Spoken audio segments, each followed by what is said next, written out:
What's going on, everybody, and welcome back to the Hangout spot where you already know it's real talk, boxing talk, live from my man cave. It's your boy Johnny, and I'm your host for another edition of the Hangout spot live. This time, the epic Sunday night edition. Let's get it popping. Let's get ready to rumble. Here's Johnny. Hey, and I just want to thank everybody for rocking out this Sunday night. We got a banger in store for you. And I want to give everybody a shout out who rocked out last week, man. We killed it last week, man. On Wednesday night show, we had 140-pound title contender, the technician, Jermaine Ortiz. He was in the building, fresh off his third round TKO at Caribbean Royale. Yours truly was there on hand. You know, we rock with Jermaine Ortiz. Great interview. And then on Thursday, we had our guy, man, Kurt Scooby was in the building, man. 2 great interviews, 2 great shows. After each interview, you know how we do, man. We get the panel members up, we take calls, we talk that hardcore, laid-back boxing shit. So if you have not checked out any of those shows, make sure you check them out at the Hangout spot on YouTube tonight. Again, a banger. We got my little cousin in the building.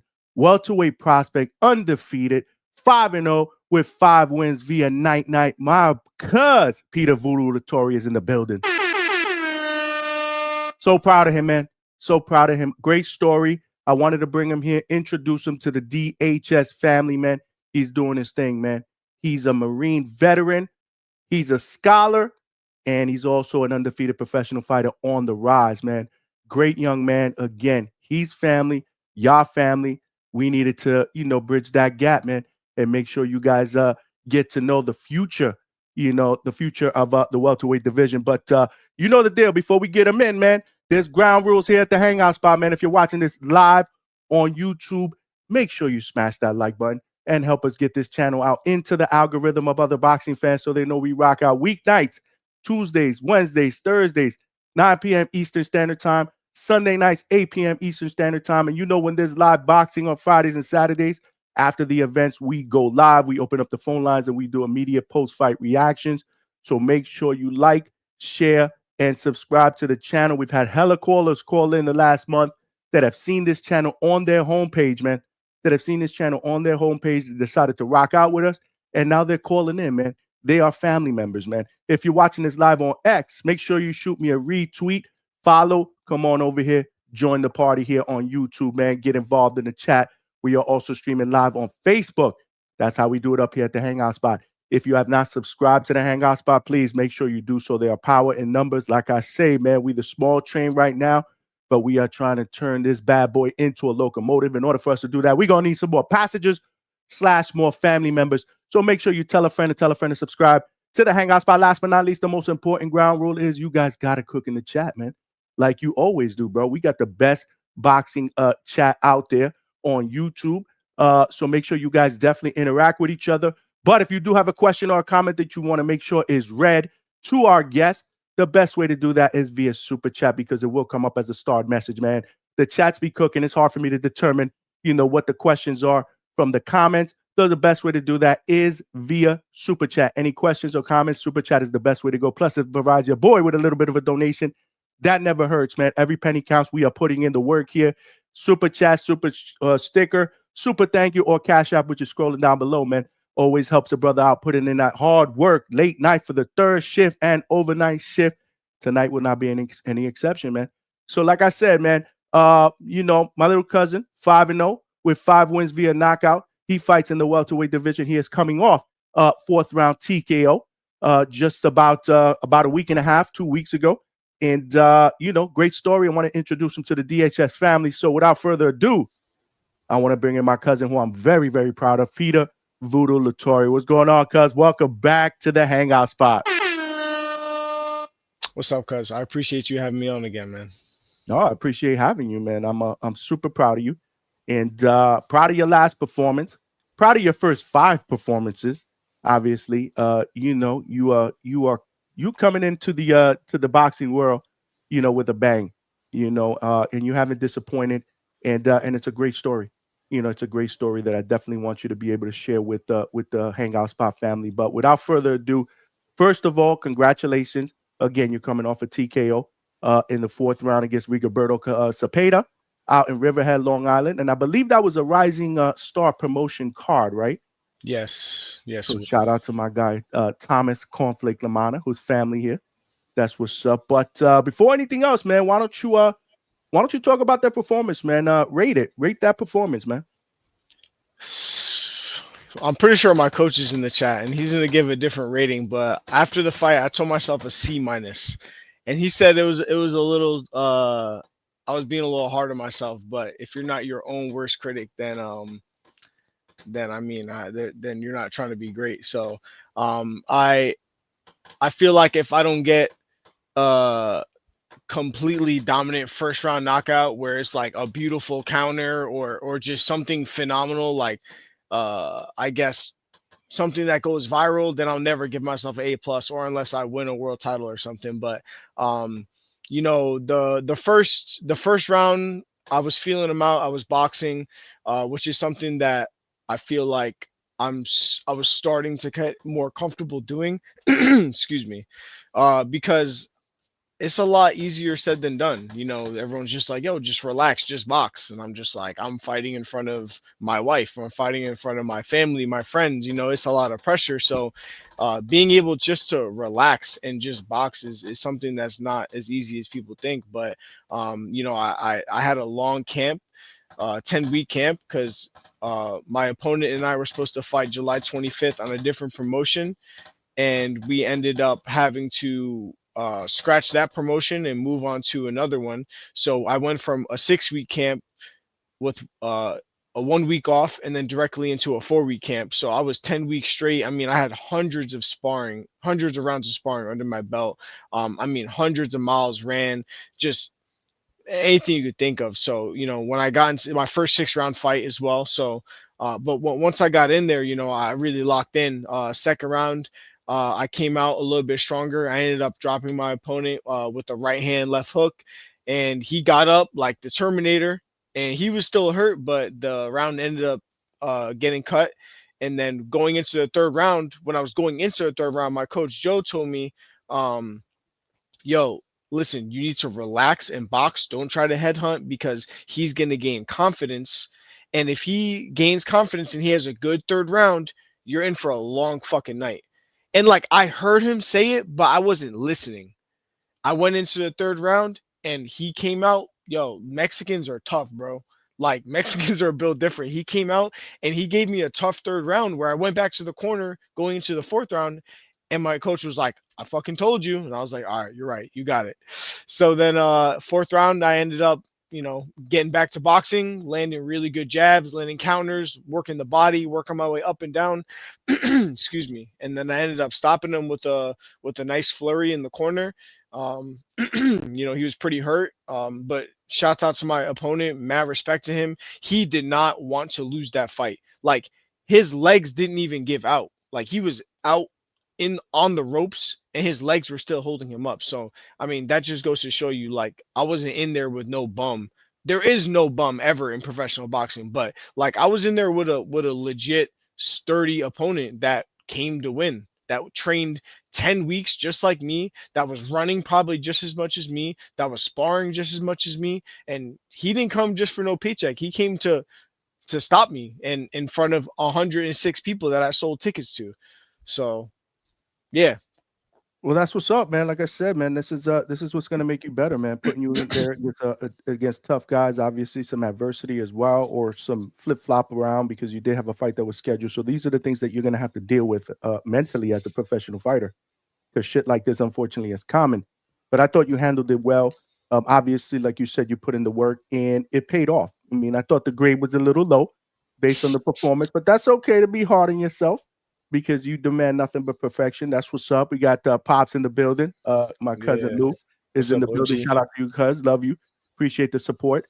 And so now this is now your first full year as a professional fighter. You made your pro debut, I believe, last August in Nashville, and you won via first round knockout. But so rate your first year as a professional, and it doesn't have to be just fighting. Rate it, work wise, managing, family life with schooling, because we'll get into that in a little bit as well. Obviously, with school and training. So rate the year, the first year. I'll give it a B minus. Okay. Because there was a lot of mistakes I had made, but I now looking back, I'm glad I made those mistakes because I was able to learn from those mistakes. And a lot of that experience, I mean, you're not going to be able to learn unless you're fucking up. And a lot of the barriers I was facing, I mean, I'd be lying to anyone would be lying to you if they said that there wasn't more reasons to quit and stop than to keep pushing forward. There's always going to be more issues than success, but the whole point, what makes someone great and what makes someone succeed is just is to keep pushing forward. Like if life was just smooth sailing, everyone would be a fucking millionaire, right? But that's Absolutely. not how life works. No, no. I mean, it's rough, like I said, and you're just finding your way, as a professional fighter and as a family man as well. So I know it had to have been a really, really crazy first year for you, and that's why I Wild. wanted you. Yeah, yeah, exactly. A lot of things you're trying to balance. But look at the results so far. I mean, again, young career, but 5 fights in, very, very impressive. But why don't we go back a little bit to kind of where the journey started, right? You know, I want you to kind of break it down, man, and let my audience know because there's a lot of things that you did before boxing as well. So what inspired you to become a professional fighter and do it full time? When did you start boxing, and then what inspired you to say this is what I want to do professionally? I always had like an infatuation with like fighting. I guess just aggressive by nature. Being that like my job in the military was a combat MOS, being infantry. So I mean, we were taught how to. I mean, they put a rifle in our hands and they say, "This is the enemy. Figure out a way to destroy this enemy." And um, I mean, that's at a certain point in life. I mean, some could argue it's. I still kind of had this train of thought because I fist fight people for a living, but I had no regard for my life. So just that mentality of like do or die, um, it's a part of me in anything I do. So no matter what, I'm always gonna. I mean, I even apply it to school where I'm like, you know what? If I don't finish this paper, I'm just gonna like I'm gonna die. So I have to get this shit done, right? So, but going back, right? Um, I always had an infatuation with combat and whatnot, right? I played football growing up, so I wasn't very good. I didn't have like a skill position of some sort. I just would run full speed into people, and I thought that was fucking cool.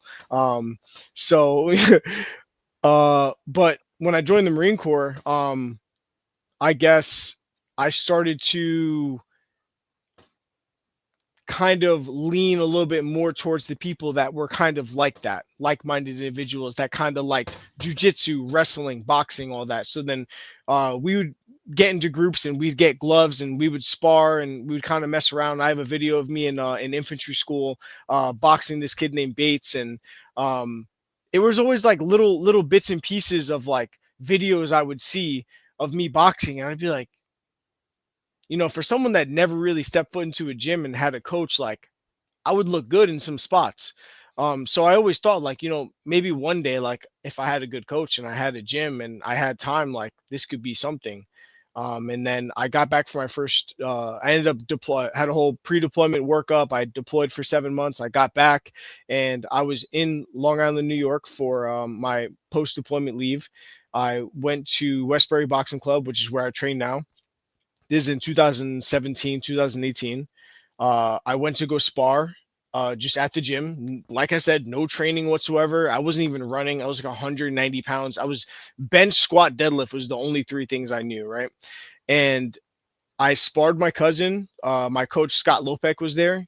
And he wasn't my coach at the time. He just happened to be there. He watched me spar, and on video, in the background of the video, he said, "This kid's pretty good, and if he gets out the military, he could start a career."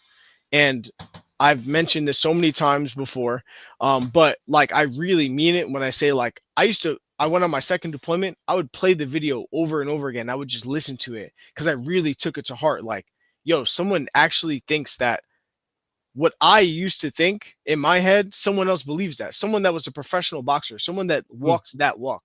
So I really took it to heart. And I'm like, you know what? When I get out of the military, I'm I'm gonna become a professional boxer.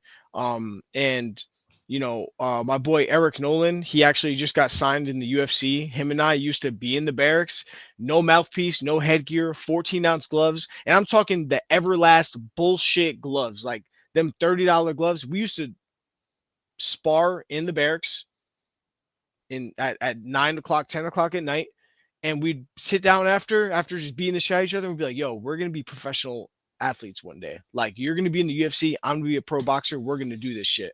And it's like the other day he called me, I'm driving in the car, and he's like, yo, can you believe that we fucking did it? And I'm like, yeah, I can believe we did it, because we said we were gonna do it, and shit just happened. And I just think that I met the right people at the right time, and I was in the right mentality. And I don't know. I'm blessed, man. I don't know. I don't even know how I got here. I don't even know what to do with my hands. Like, it's shit's crazy. I'm just so blessed. And That's what's up. That's an amazing story, man. You guys spoke it into existence. But one thing that I took out of that is that you heard somebody else say something that you believe.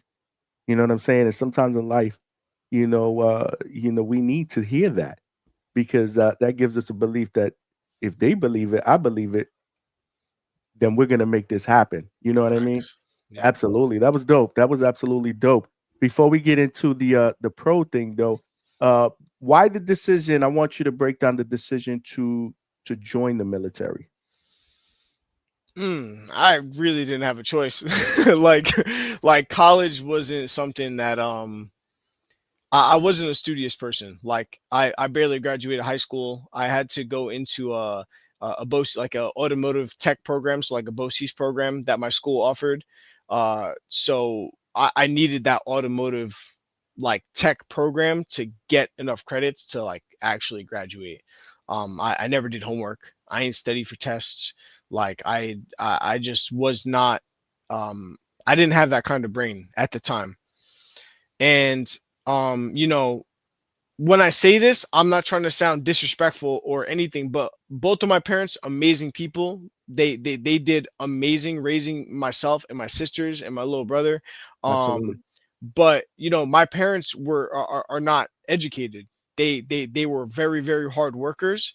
But my mom was not able to graduate high school because she got pregnant at a young age, and my pops graduated high school, but was in a BOCES automotive tech program, and then went to the military as soon as he graduated. And he didn't go to college. And both of them, like I said, amazing hard workers. Like, always had a roof over my head, never was hungry. But I didn't grow up knowing how to study, knowing how to take the exams, or just like school discipline. It's a different type of discipline. So I never took it serious. So when it came time to, I'll never forget college decision day in high school, where I'm sitting in the lunchroom, and everyone in my graduating class had t-shirts with their school that they swore to, or whatever, that they were accepted to. And my friend Kyle Roberts, he ended up joining the Marine Corps alongside with me. He said, yo, I got this extra Marine Corps shirt, because him and I were talking to the recruiter and everything. He said, we're not going to college, we're going to the Marine Corps, baby. And I'm like, all right, bet, I appreciate you. So we wore Marine Corps shirts. Everyone was wearing their college shirt. And then at that point, I was just like, yeah, I really got to commit now, because I didn't want to stay at home and just be around the same people doing the same bullshit. You know what I'm saying? Who knows where I could have ended up if I didn't go into the military. Like, I could be dead. I could be in jail. I could be doing drugs. Who knows? Um, I think that the military really, it was my safe haven. Plus, you were surrounded by it. Pops, That too, grandpops, that too. right? Five generations of combat veterans. I mean, that shit run deep, bro. I mean, and we're talking Puerto Rican American history of the Boricuaneers getting drafted into World War I, World War II. My grandpa with Vietnam, my pops with Desert Shield, Desert Storm. I mean, our bloodline is deep within that. Yeah, I just wanted everybody to know that again. Shout out to you. Pops is in the chat. He said, I'm really smart, bro.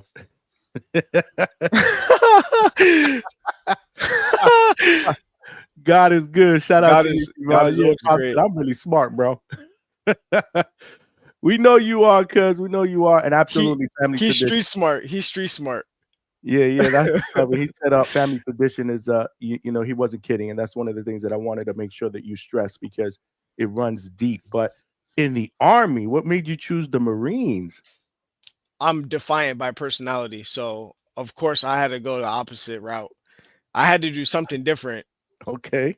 Yeah, I tend to do things that, like, if someone tells me not to do something, I'm gonna be like, let me find out why. Right, So I'm right. just like, you know what, army, army, army, army. Let me go Marine Corps. But Okay. also because I knew Marine Corps, they were kicking down doors and doing some hardcore shit. So I was like, yeah, let me get down with that. Dope, dope. And then you were honorably discharged in what year? 2019. I did Okay. four years active duty, two deployments. And right now you're also doing you're instructing as well, right? You do Yeah, weapons so instruction and stuff like that. Break that down. Yeah, so I work part-time. Whenever I'm not in school, I work part-time at a shooting range out in Hicksville, Long Island, New York. It's called F6 Labs. It's an institute for homeland security and self-defense and firearms instruction. So I'm a NRA certified RSO, which is range safety officer and pistol instructor. So I pretty much I train business owners essentially how to operate firearms and defend themselves, their families, their businesses. And then I am able to get some pretty cool training in myself, and I've been able to get really proficient with the handgun and a rifle. No, he's got weapons training with guns with his hands. I mean, you know, he's well equipped. You know, Bill Yeah. Cuz is well equipped, man. Make sure you guys smash that like button, man. We are here with Peter Latorre, Voodoo's in the building. Young welterweight prospect who is 5-0, blistering start to his young career with 5 wins via knockout. Talk to me about school though, right? Because you're also balancing degrees, man. So I want you to kind of tell my viewers about that. Yeah, so when I got out the military, I was because I did 4 years honorably, I was able to utilize some educational benefits. It's called Chapter 33. It's called GI Bill. It was something that was given to veterans post 9/11. So essentially, you're gifted 36 months of education where they pay for your college, and then they also pay you to for a basic housing allowance. So after I got out the military, I went to Nassau Community College. I got a 2 year degree, just an associate's in science, and then I ended up transferring to Hofstra University, which is a private university in Hempstead, New York, or Hempstead, Long Island, New York, where I majored in psychology and I minored in community health. So I got my bachelor's in psych, and then I right before I made my pro debut, I actually also not only I've been pro for a year, but I also have been a dual master's student for 1 year as well.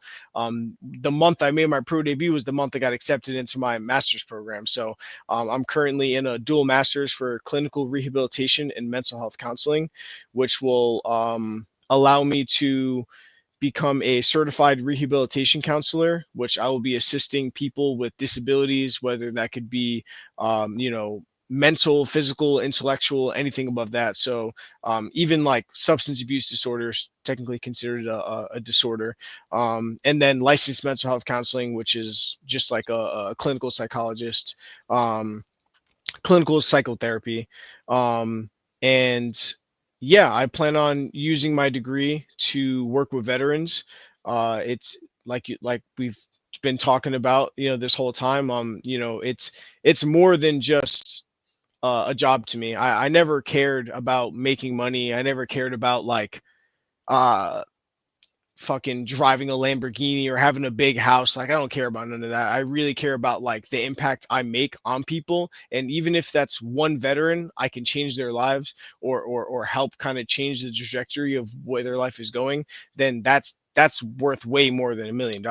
Don't get me wrong, $1 million is fire, but I really do I'm passionate about working with veterans. I mean, they're my people. I just it's a complete different culture. It's a minority within a minority within a minority. Um, and every single time I interact with a veteran or I talk to a veteran about educational benefits, disability compensation, or even just bullshitting. I feel like I'm talking to my grandfather, and he passed away in 2009. And I see him and every veteran that I work with. And, like I said, there's a deep love for it. It's something that I don't think anything else in life would really fulfill for me. So Rest in peace, Uncle Louis, man, and shout out to you, man. That's phenomenal, man. Make sure you guys show little cuz some love, man, in the chat, man. I mean, he's doing it up, man. All of these things that he's balancing. He also got married. yeah, I got married in Got 2023. married, so he threw that up in there as well. Like he didn't have enough on his plate, but congratulations with that. So again, a family man finding time, to spend with the wife, going to school, training. Cuz I'm surprised you had time to do this interview. To be honest with you. You could always make time for the things you care about and the things you love. So I would never miss this. No, man. Listen, I'm glad to have you on. Like I said, man, people need to know your story, man. Your upbringing, where you came from, what motivates you, right? And that was a beautiful answer because not only that, but it's important to know that there is life after boxing as well. And to do something in this magnitude, right? That for Absolutely. people, that's phenomenal. That's phenomenal. I really try to explain that to people. Like a lot of the younger boxers that are in my gym, like life is never a linear path, right? And the things that you do in life are just like windows. And it's like, yo, you're only gonna box. Like if your life is this long, you're only boxing for this long. Like, Right, what are you gonna do after that? You know what I'm saying? Like, I get it. Everyone wants to be a world champion, but it's like you get into a car accident, something happens, you lose your leg. Now what? right. No, absolutely, absolutely, man. Facts, man, facts. So where do you train out of currently? Is it still Westbury Boxing? Yeah, Westbury Boxing Club on Post Avenue. It's a nonprofit gym. It's ran by the Village of Westbury. It used to be a PAL, a Police Athletic League. Back when both of my coaches trained at that boxing gym, back in the 80s and 90s. So, um, it runs deep there. It goes way back. There's still lead in the paint on the walls, probably there. Mm-hmm. Um, and basically the police officers, so similar to like Cops and Kids, NYC Cops Option and kids, Kids, right? where I was the just thinking police, that. exactly, the police officers and the at-risk youth were able to connect. And my coach Joe is always talking about like, yo, I used to train criminals, I used to train drug dealers, I used to train all these crazy people, and now I have college students and I have kids that are like doing really well. It's like crazy, and the way it changed. Wow. And what other fighters have you worked with or have you come across paths with over at Westbury Boxing? So many. I mean, so from the top, right? We have Tommy Rignon. Yeah, he was I may have butchered his last name in that pronunciation, but I'm sorry, Tommy. But he was a pro fighter. He's retired now. Um I mean, Patrick Day, he trained at Freeport, but he used to be in Westbury a lot. And then we have Emmanuel Etienne, my guy Emmanuel, Isaiah Flattery, Cletus Selden. Um, as far as the pros, I hope I'm not missing any pros. I'm sorry if I am. And then the amateurs, we have Zavante Felton, we have Mark Chaparro, um, we have Idris, we have Sais. I mean, we got the nighttime crew where there's Jaden Harvey and Eric Polish kid. Like the kids at nighttime are absolute dogs too. They're like 17, 18 years old. They're coming up. Yeah, I mean there's so many more. I get punched in the head. Give me a break. But I mean I'm surrounded around people that just want to be better every single day, and that's what gets me to get to the gym and be on my shit. Like if I'm not eating right and training right, I go to the gym. These young bulls are gonna beat my ass. Not that I'm so much older, but I'm 27 years old. I'm turning 28 in a month. So it's like these kids want to prove themselves. So like they really keep me on my shit. Yeah, no, and a lot of people don't realize you started boxing late. Yeah, Yeah, 23 years old, I had my first fight. yeah, so this is this is focus, and and determination for wanting to want to do something that you've always wanted to do. It's never too late. It's never too late. Put in that work. Shout out to my guy. We also have he's family here as well. Chop Chaparro, Alexis Chaparro. He My said he guy. knows you from the amateurs. I remember. That's my We guy. Yeah, we spoke about you. We've had him on here. I was there during his right after his first pro win. I've seen a couple of his fights. Great dude. He said you're a great guy. Yo, super humble guy. Like Oh yeah. super humble, bro. You guys are very, very similar when it comes to that. Because Appreciate that. one of the things that I know about you is you like to talk about other people more than you talk about yourself. But you got to start talking about yourself a little bit more. Yeah. Because again, you're doing some good things out there. But okay, so that's what's up. Westbury Boxing Gym is in the building. So tell me, so for some of the people out there that have not seen you fight anymore, stylistically, describe your fighting style. I mean, because if they look at your record, they're gonna say that you're a puncher. But are you a puncher? More you a boxer puncher? How do you describe your style? I am myself. I don't fight like anyone, and I don't think anyone fights like me. I am me. And God willing, one day my style will be a style. But for the most part, the main two boxers that I watch a lot of are Dimitri Parag and Mike McCallum.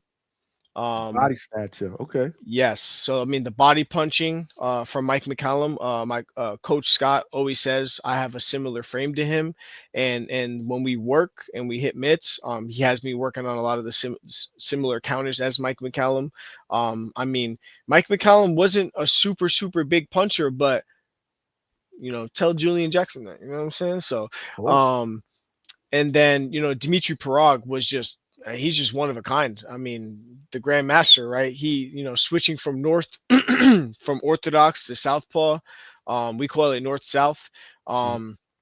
Same thing. He wasn't even a big puncher neither, and he has some pretty significant knockouts on his resume.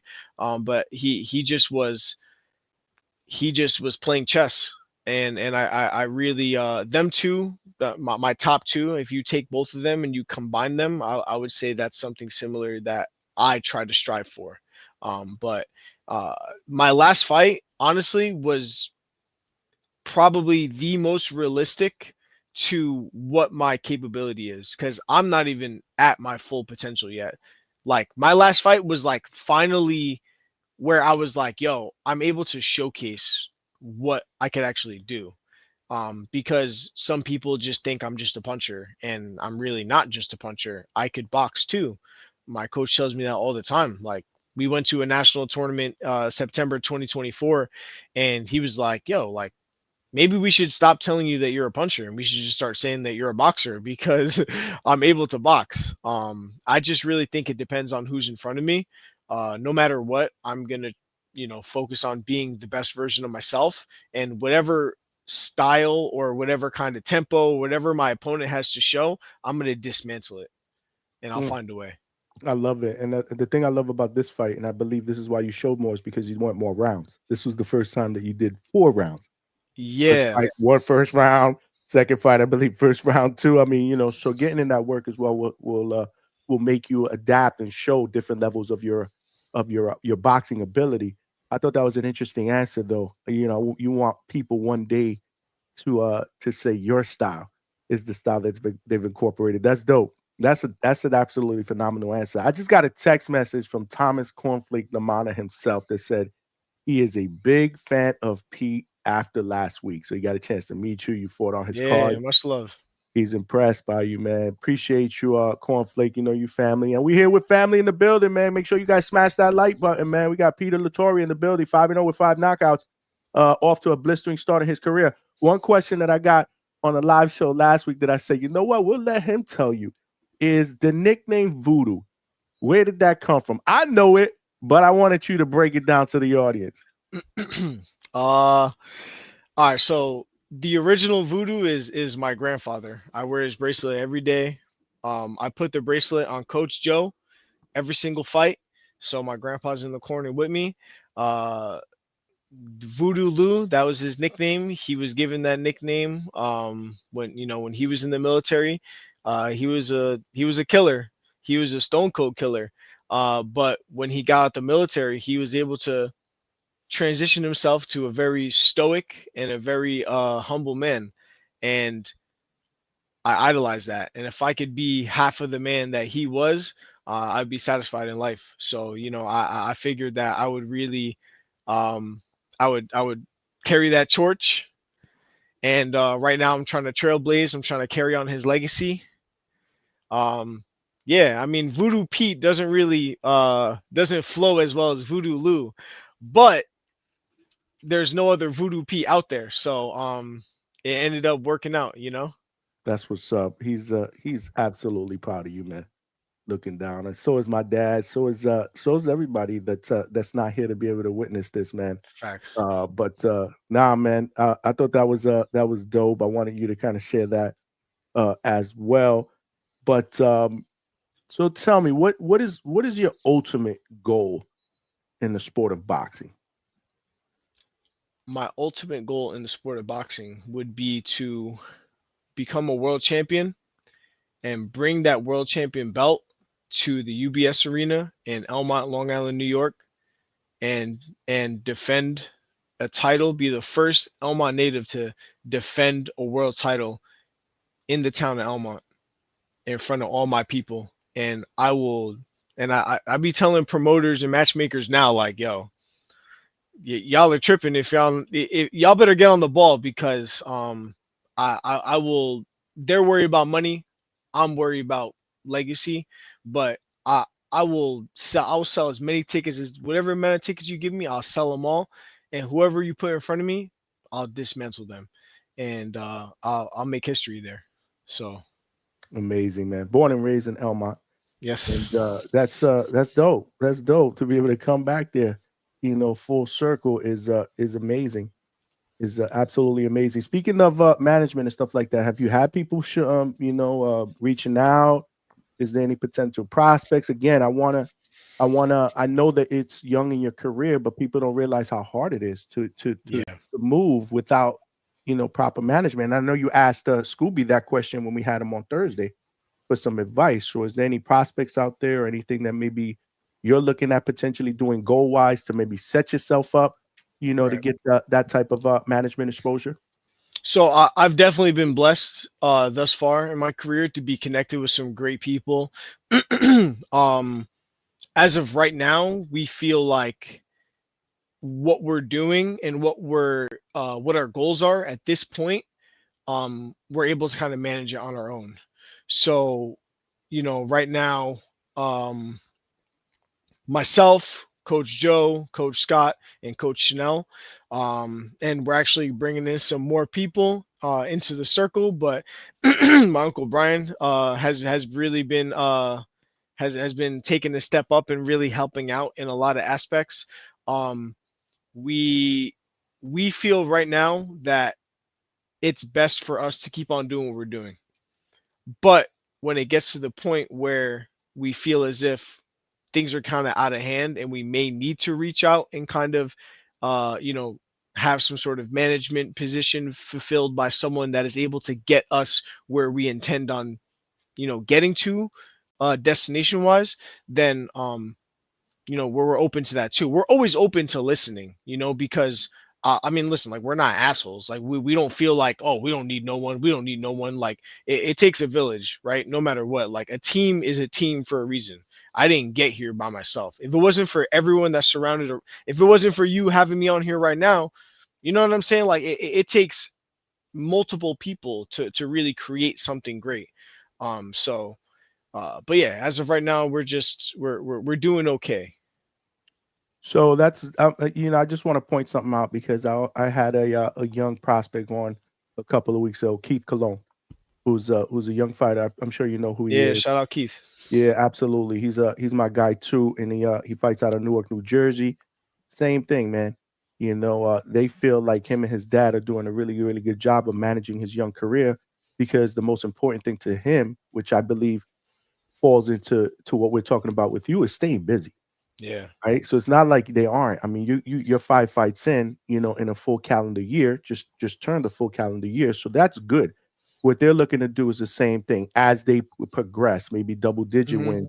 That's when they start to kind of look at those options. But no, I think that's a good outlook. I think a lot of young fighters are actually doing that now. Yeah, Uh, for sure. and it might not be by choice, but it works. If you're staying busy and you're getting that work, it's a good thing. And eventually you keep doing what you're doing. And it's the same thing I'm going to tell you that I told him. You keep doing what you're doing, they'll find you. Yeah. you know, so shout out to both of you guys. Both of you guys off to a blistering start. Again, him Right. 6-0, 6 knockouts, you 5-0, 5 knockouts, two young Puerto Rican fighters. One from Jersey, one from Long Island. I love it. Great stories, Yeah. man. I just love to see that. But no, I was just being curious, again, because people are gonna start calling you, man, sooner or later. Yeah. We're here God with willing. Peter Latorre. What's up? What were you gonna say, cuz? No, I said God willing, inshallah. No, absolutely, absolutely. So yeah, man. Any prospects for your next fight, or when do you plan on getting back in the ring? I mean, you fought already, what, 3 times this year? I'm sure you want to probably get another one in before the year is out, right? Yeah, we're looking to get one or two. I mean, if it was up to me, I would fight every month. There's just a lot of things that play into it, right? Selling tickets. I mean, to be honest with you, it's all about this, all about money. Sure. On the local level, it's about selling tickets. Going out of state and whatnot. It's very complicated. I wish it was as simple as just going and fighting, but a lot of things play into it, and a lot of things that people don't realize is there's a lot of emotional investment into a lot of this shit. Like when you make that decision in your head that I'm gonna fight on this card and this is my opponent I'm going to fight and I have this training camp and this is what's laid out, and then something happens, the opponent pulls out or you get injured or you don't sell as many tickets as you want to sell, like that's fucking draining. Like all everyone sees is our performance on fight night, but they're not really seeing what's happening behind the scenes. They're not seeing us driving multiple towns throughout our area, our county, our city, delivering tickets, delivering shirts, merchandise. They're not seeing us on social media, editing videos, having to post it, right? The people that don't have that kind of, a big social media following, or a videographer, or a social media manager, or a manager in general, right? I mean, a self-managed up-and-coming professional athlete is a business where they are the owner and the only employee. And they got to move all the cards. So, and listen, if it sounds like I'm bitching, I'm sorry. But I mean, that's just the reality of it. Like everyone just wants to see a knockout. They want to see a clip on, what I'm saying? All everyone sees is a 15-second clip on Instagram, and they're not seeing, the I mean, they're not seeing the 3 hours in the gym sparring, 6, 8, 10 rounds. They're not seeing then going to school. They're not for 4 or 5 hours, then going home and eating a meal, and then kissing your wife and giving her time, and then walking your dog, and then having to go for your road work, and then having to go to sleep and do that whole fucking thing all over again. It's like I feel like I'm a Sims character. Shit is crazy. No, it's a lot, man. It's reality. Yeah. It's real life, man. But fighters are real people. They have bills, they have responsibilities, they have families, they have They got fucking feelings. You know what I'm saying? Like this shit. feelings. Yeah, no, absolutely, man. It's real life, man. It's real life. Tank Prime Time in the building said, how many amateur fights does Voodoo have? Love the character, this young man, humble, respectful, and put other people before self. Best of luck. Thank you, man. I had 26 amateur fights, and which is not a lot, but I only had 2 full years of amateur competition. I had a full year. I had 2 amateur fights, then the pandemic happened. So I had 2 fights in Mm. February 2020, pandemic happened. Then after the pandemic, the year of 20, which started in May, competition opened back up. So from May all the way until I think 2022, I had 12 amateur fights, had to get shoulder surgery. I had 5 anchors to drill my labrum back into my shoulder joint. Then I had a full year of recovery, and then the year of 2022 I didn't compete at all, and then 2023 into 2024 I had 14 amateur fights.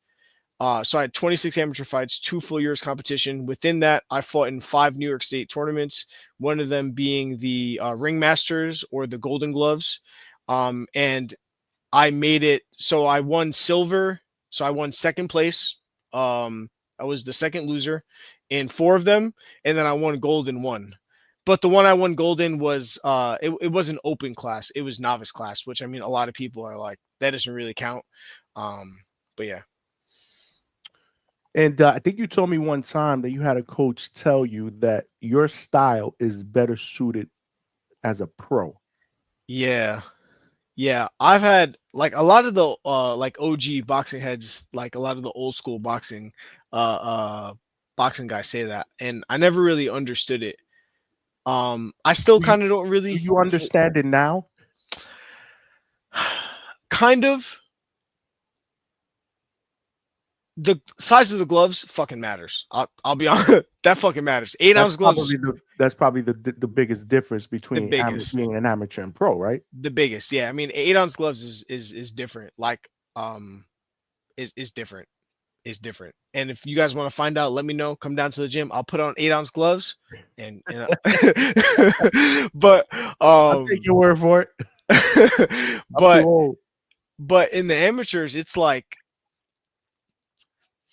stylistically, I was never a mentality wise. I was never a you know what I'm saying? And Yeah. non-boxing people won't understand what the fuck I just did, but boxing people know what I'm talking about, right? That kind of in and out, touch, touch, touch. Like when I'm fighting someone, I don't want to just touch. I want to hurt. I want to put pain on you with every single punch.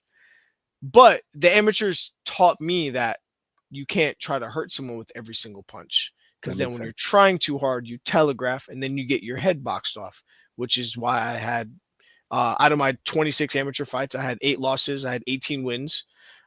10 of those 18 wins I had, were by knockout in the amateurs. And not just like stoppages. I mean like knockouts. So 12-ounce gloves. But yeah, I understand now. I'm grateful that I was able to kind of get that experience, but I guess being in the pros now is helping me develop better because I'm learning on the job. I'm getting good sparring with other professional fighters. I'm starting to understand that professional pace, that professional tempo, like picking people apart, doing something in the first 3 rounds to land it in the 10th round. Fucking investments is crazy.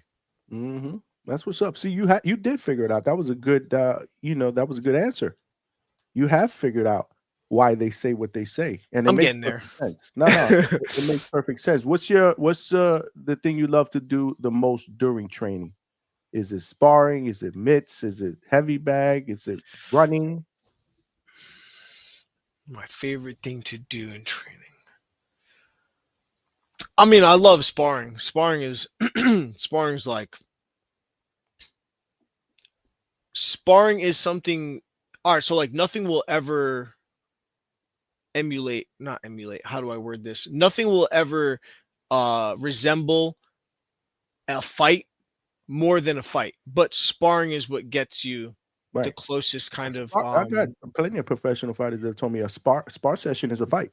sparring's everything, and Yeah. like it's a little like I try my best not to be on social media like arguing with people in Instagram comments because people are like hard sparring stupid and you should only be light sparring. I understand, listen, but hear me out. All right, no one, don't kill me in the chat, but hear me out. If you only light spar, then you're going to have muscle memory built of light sparring when you go into a fight, and then you're gonna get fucked up. I'm just saying, You want like hard you need spars. you You want you to you fight. need you need to have hard sparring because that's what's gonna resemble. Because if when you're light sparring, right, your heart's not gonna be fucking beating out of your chest, right? You're not gonna mentally be like, oh my god, like yo, I can't breathe right now. Like yo, this person, I'm hitting this person with a jab and he doesn't matter. Or oh my god, this guy's really trying to knock me out right now. Like you need to have that Like nothing is ever in the military, right? Like until you hear a bullet whistle past your head, you're never going to understand what it's like. You know what I'm saying? Like, Yeah. so you need to have that realistic experience. Don't get me, and listen, I understand like constantly hard sparring 5 days a week, stupid. I agree. But like you need to have realistic sparring. And if you're afraid of brain damage, don't box. Mhm. Just saying, right? Like NASCAR drivers, you think they're afraid of crashing? They don't give a fuck. They're driving in cars 270 miles per hour. If they were scared of crashing, they wouldn't be NASCAR drivers, right? So it's like Hey. boxers know exactly what they're getting themselves into. And like I said, it's only a window in their life. So, I mean, move your head, right? Keep your hands up. But sparring, you need to have hard sparring. You need to have realistic sparring. My Shout man, out. Justin Yancey, who's an amateur fighter, looking to turn pro very, very soon. Very skillful fighter from the boxing voice community. Said you're 100% right. So yeah, so he goes hard in the sparring sessions as Shout well. out him. Yeah, no, absolutely. And shout out to everybody in the chat, man. Show Peter Voodoo Latorre, my cousin, some love, man. He's doing his thing. He's family, y'all family. Now we all family. He comes full circle here at the Hangout spot. Smash that like button. If you guys have any questions, shoot them out in the chat to Peter Latorre. I got a question. Well, I've had a lot of questions, but I got another question for you. Best piece of advice someone's ever given you? Boxing wise or just in general? It could be personal or it could be boxing. I'm gonna keep names out of it, but I got connected with an individual. They're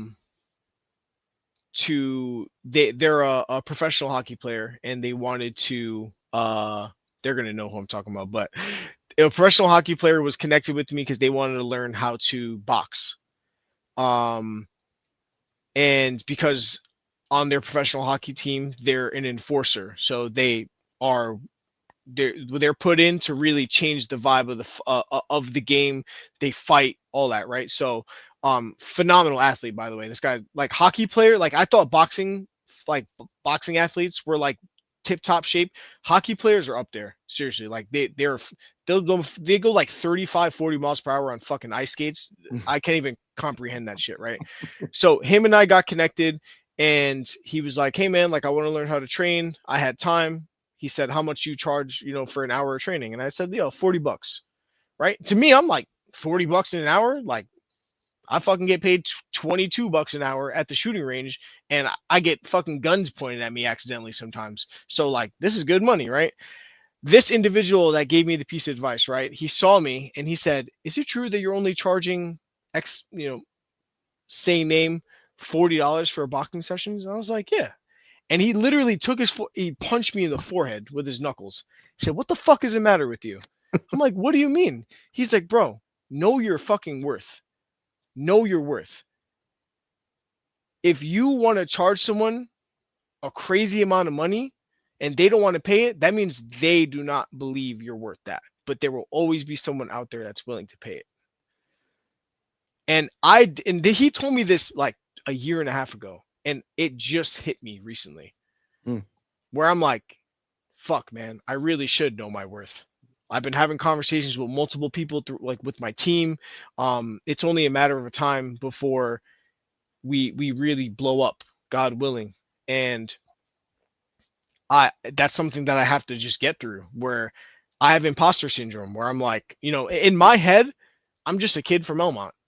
Like a professional boxer, a fucking master student? What? Like, I just be chilling, like watching TV with my wife and hanging out with my dogs. I'm just a regular fucking person. I bleed, I shit, and I eat every single day of my life. Like, like $40 is cool to me. He's like, fuck that. You should have charged him $200. What the fuck's wrong with you? Oh, I So, hear that. Go ahead. What's up? if you take anything from that, it's know your worth. Know your worth. Okay, you heard it here. Javon with the $2. First super chat of the night. He said, shout out to Voodoo, very special talent. God bless. Appreciate that. You, man. No, absolutely, man. Absolutely. This What what do you like to do since you eat shit and you do everything else like a normal person? What do you like to do? What are your hobbies when you're not boxing?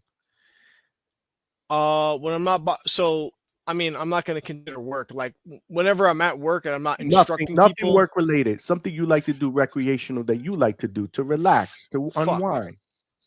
Uh I watch a lot of fucking TV with my wife. Like we watch a lot of we watch a lot of TV series. I mean, listen, bro, I'm as real as it gets. You know what I'm saying? Like I would fist fight a grizzly bear in the woods, but I love Holiday Baking Championship. I'm gonna be real with you.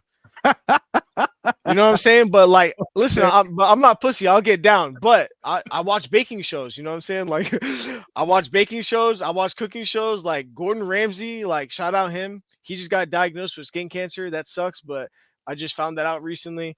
Yeah, I watch Netflix. I watch Hulu. I watch a lot of TV. I train my dog. I take my dog to service dog training on Sundays. Um, and yeah, I just be walking my dog and just chilling, watching TV. I got so much shit going on that like whenever I'm not training in school or at work, like I just want to be with my wife and just like, my home where I feel safe. Right. Um, but my wife and I, as of recently, we haven't really been able to. She is also a full-time college student. She's in an accelerated nursing program. She also served 4 years in the Navy as a master at arms, which is a police officer in the Navy. So her and I we're grinding always, and she doesn't actually get breaks in the summer or the winter. She's going straight through in the accelerated nursing program. So I mean, when we get time, we'll go to the movies, we'll go on a date to go get food or something, we'll get Korean barbecue. I mean, we just really I mean, even just like being in each other's presence is it alleviates a lot of stress. That's real, man. The baking thing had me dying though. I'm just being honest, bro. I love that honesty though. My friends make fun of me. Yeah, I'm gonna get cooked after this, bro. You might get cooked a little bit, but it's all good. You keep it a buck, man. That's what's That's up, fine. man. I'm That's gonna just have to. I'm gonna just have to get sharper and knock out more people so that I could keep that reputation. let them come at you lightly, thinking, nah, we definitely beat this dude. He watches the baking shows, and then you spark their asses out. That it works. It works. That's probably a strategy. That's probably Gvon said baking is relaxing though. He said that in the Yo, chat. I'm saying that shit's science. H-Town in the building. With the $5, appreciate you, Chevy. Says salute young Voodoo. Hey Johnny, I just noticed where the fuck my wrench at, fam? Oh, he ain't getting no wrench. Salute to you. I'll get you one, champ. But I appreciate the shout out from my cousin. He's in the building. 5-5 knockouts. Peter Voodoo Latorre. So do you watch between the TV and the baking? Do you watch boxing? Like I should have never said that shit. You should have never told me that. Nah, I'm bugging. I'm messing with you. Do you watch boxing? Like are you tuned into the pay-per-views?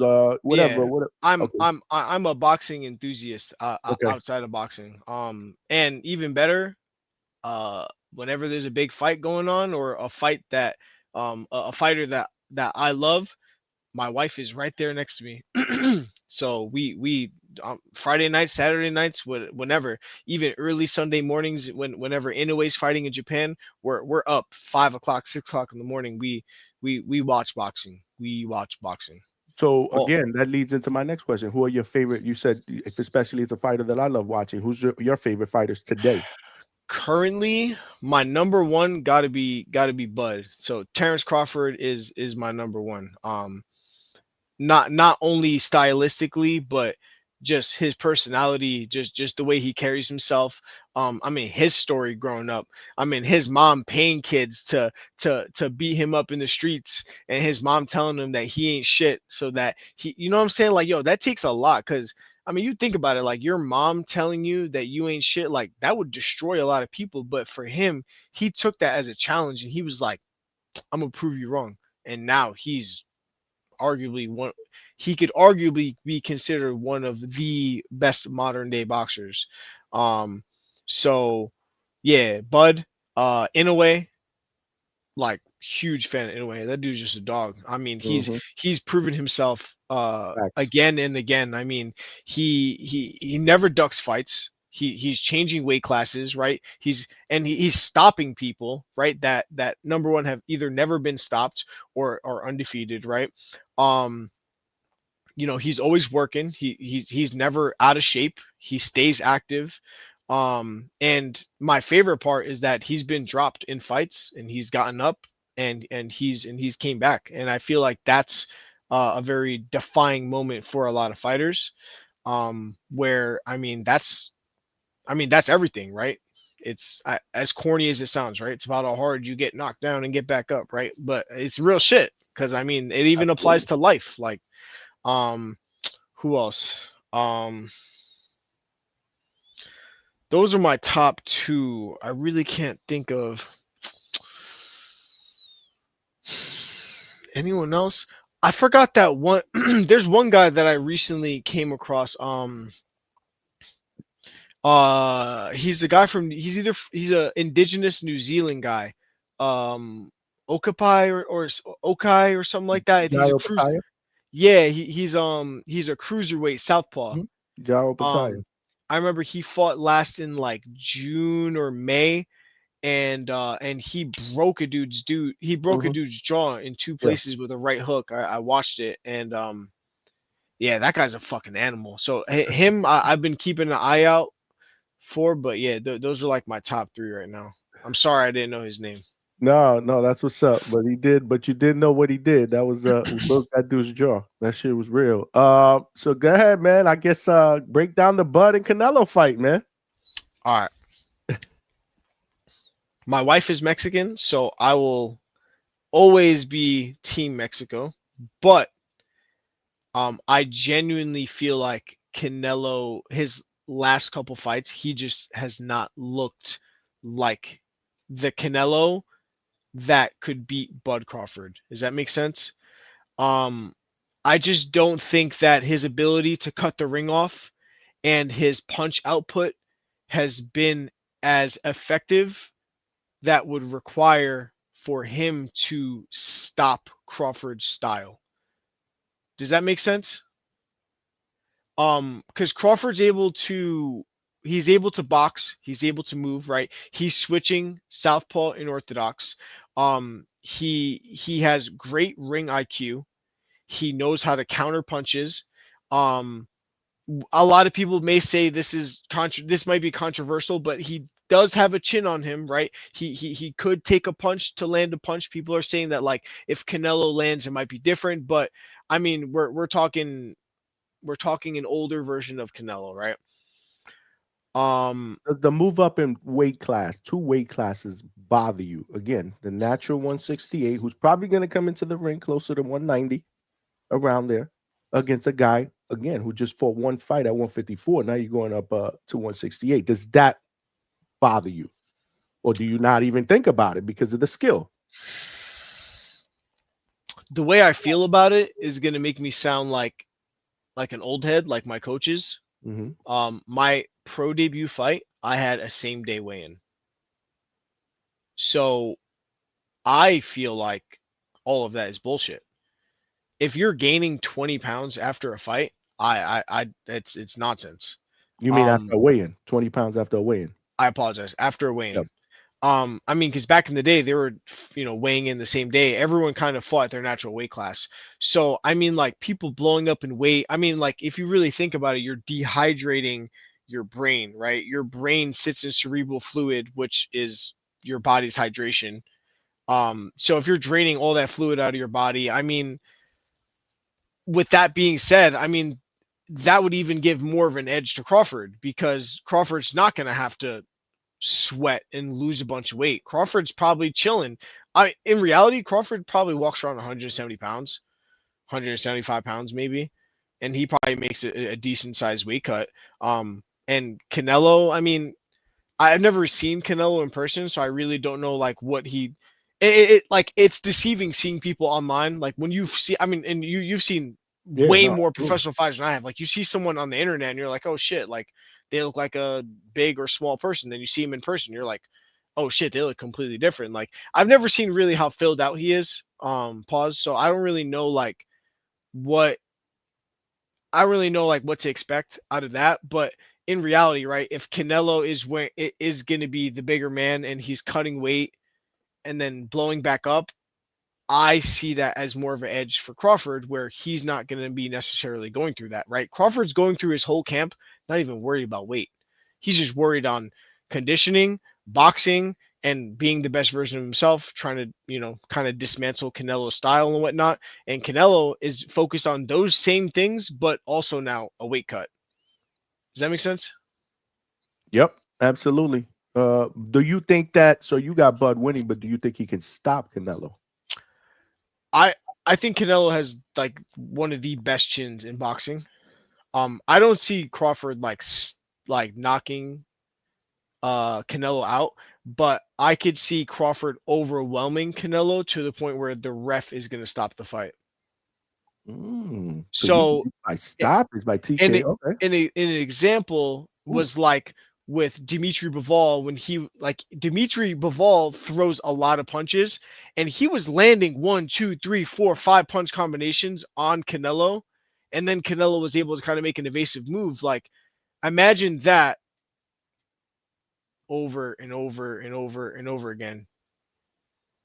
With I know it's a hot take, but no, it's a hot topic, man. I mean, we've had a lot of those back and forths here, and it's only going to intensify. The week of, I mean, I think it'll be all Canelo Bud talk. We'll have callers call in, and I'm interested to see because I put a poll out about a few weeks ago, and I did it purposely. I said because I wanted to see how many people believe Bud can win today, and then I want to compare those results to how many people think.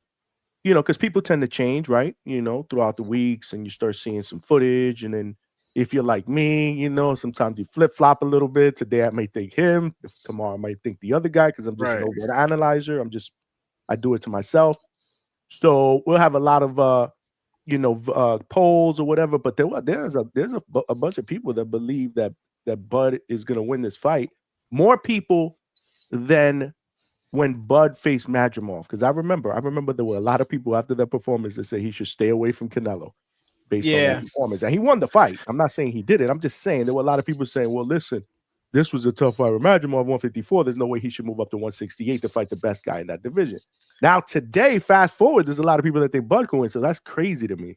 It's also a complete different style. I mean, like you could never compare one person fighting one person, their performance, and say, oh yeah, but he can't do this to this person. Like, I mean, styles make fights. Not only do styles make fights, but you don't know what the fuck going on through their head. It could just be a bad night for Canelo, and then they could just run that shit back and then have a fucking another fight, right? And then Canelo could win that one, and they could be a trilogy. You know what I'm saying? So like, there's so many factors that play into it. But I mean, like stylistically, I mean, you never know. I mean, listen, at the end of the day, who fucking knows? I don't know what the fuck I'm talking about. It's just no, this is just prediction, man. This is what we think today. I do got a couple of super chats. We got Tank Prime Time with the $2. Appreciate you, brother. He says sky's the limit. Keep God first and know your worth. There you go. So shout out to you. We got It's Me Rock Lee with the $5. Canelo is not going to lose to someone who had a chess match with Porter, who's a one-dimensional fighter. Ooh, I have a counter for that. Go ahead. So and I want everyone to answer this question. Would you consider Dimitri Bivol a one-dimensional fighter? Well, we'll let the chat answer that. I know I can answer that. Absolutely. Answer that question for me. I don't believe so. You think he is? I mean, he's a Russian. I mean, what else does Dimitri Bivol really do differently? I mean, he does his footwork. He has good footwork, obviously. Right, but Russian in and out. Oh, you mean his style? Oh, okay. You mean his style? Okay, I got you. I got you. Stylistically, I mean, Right. like you when you think of Dimitri Bivol, you don't think of like a phenomenal defensive fighter, right? The way his style, his in and out, his pendulum movement, right? His footwork, that's his defense, but he's not like a super phenomenal, like, he doesn't have crazy like head movement, slipping counters, right? The way that he fights could be interpreted or kind of perceived as one dimensional as well. I mean, I'm just throwing that out there. Koki says Bivol has more dimensions, so there are some people that disagree with you.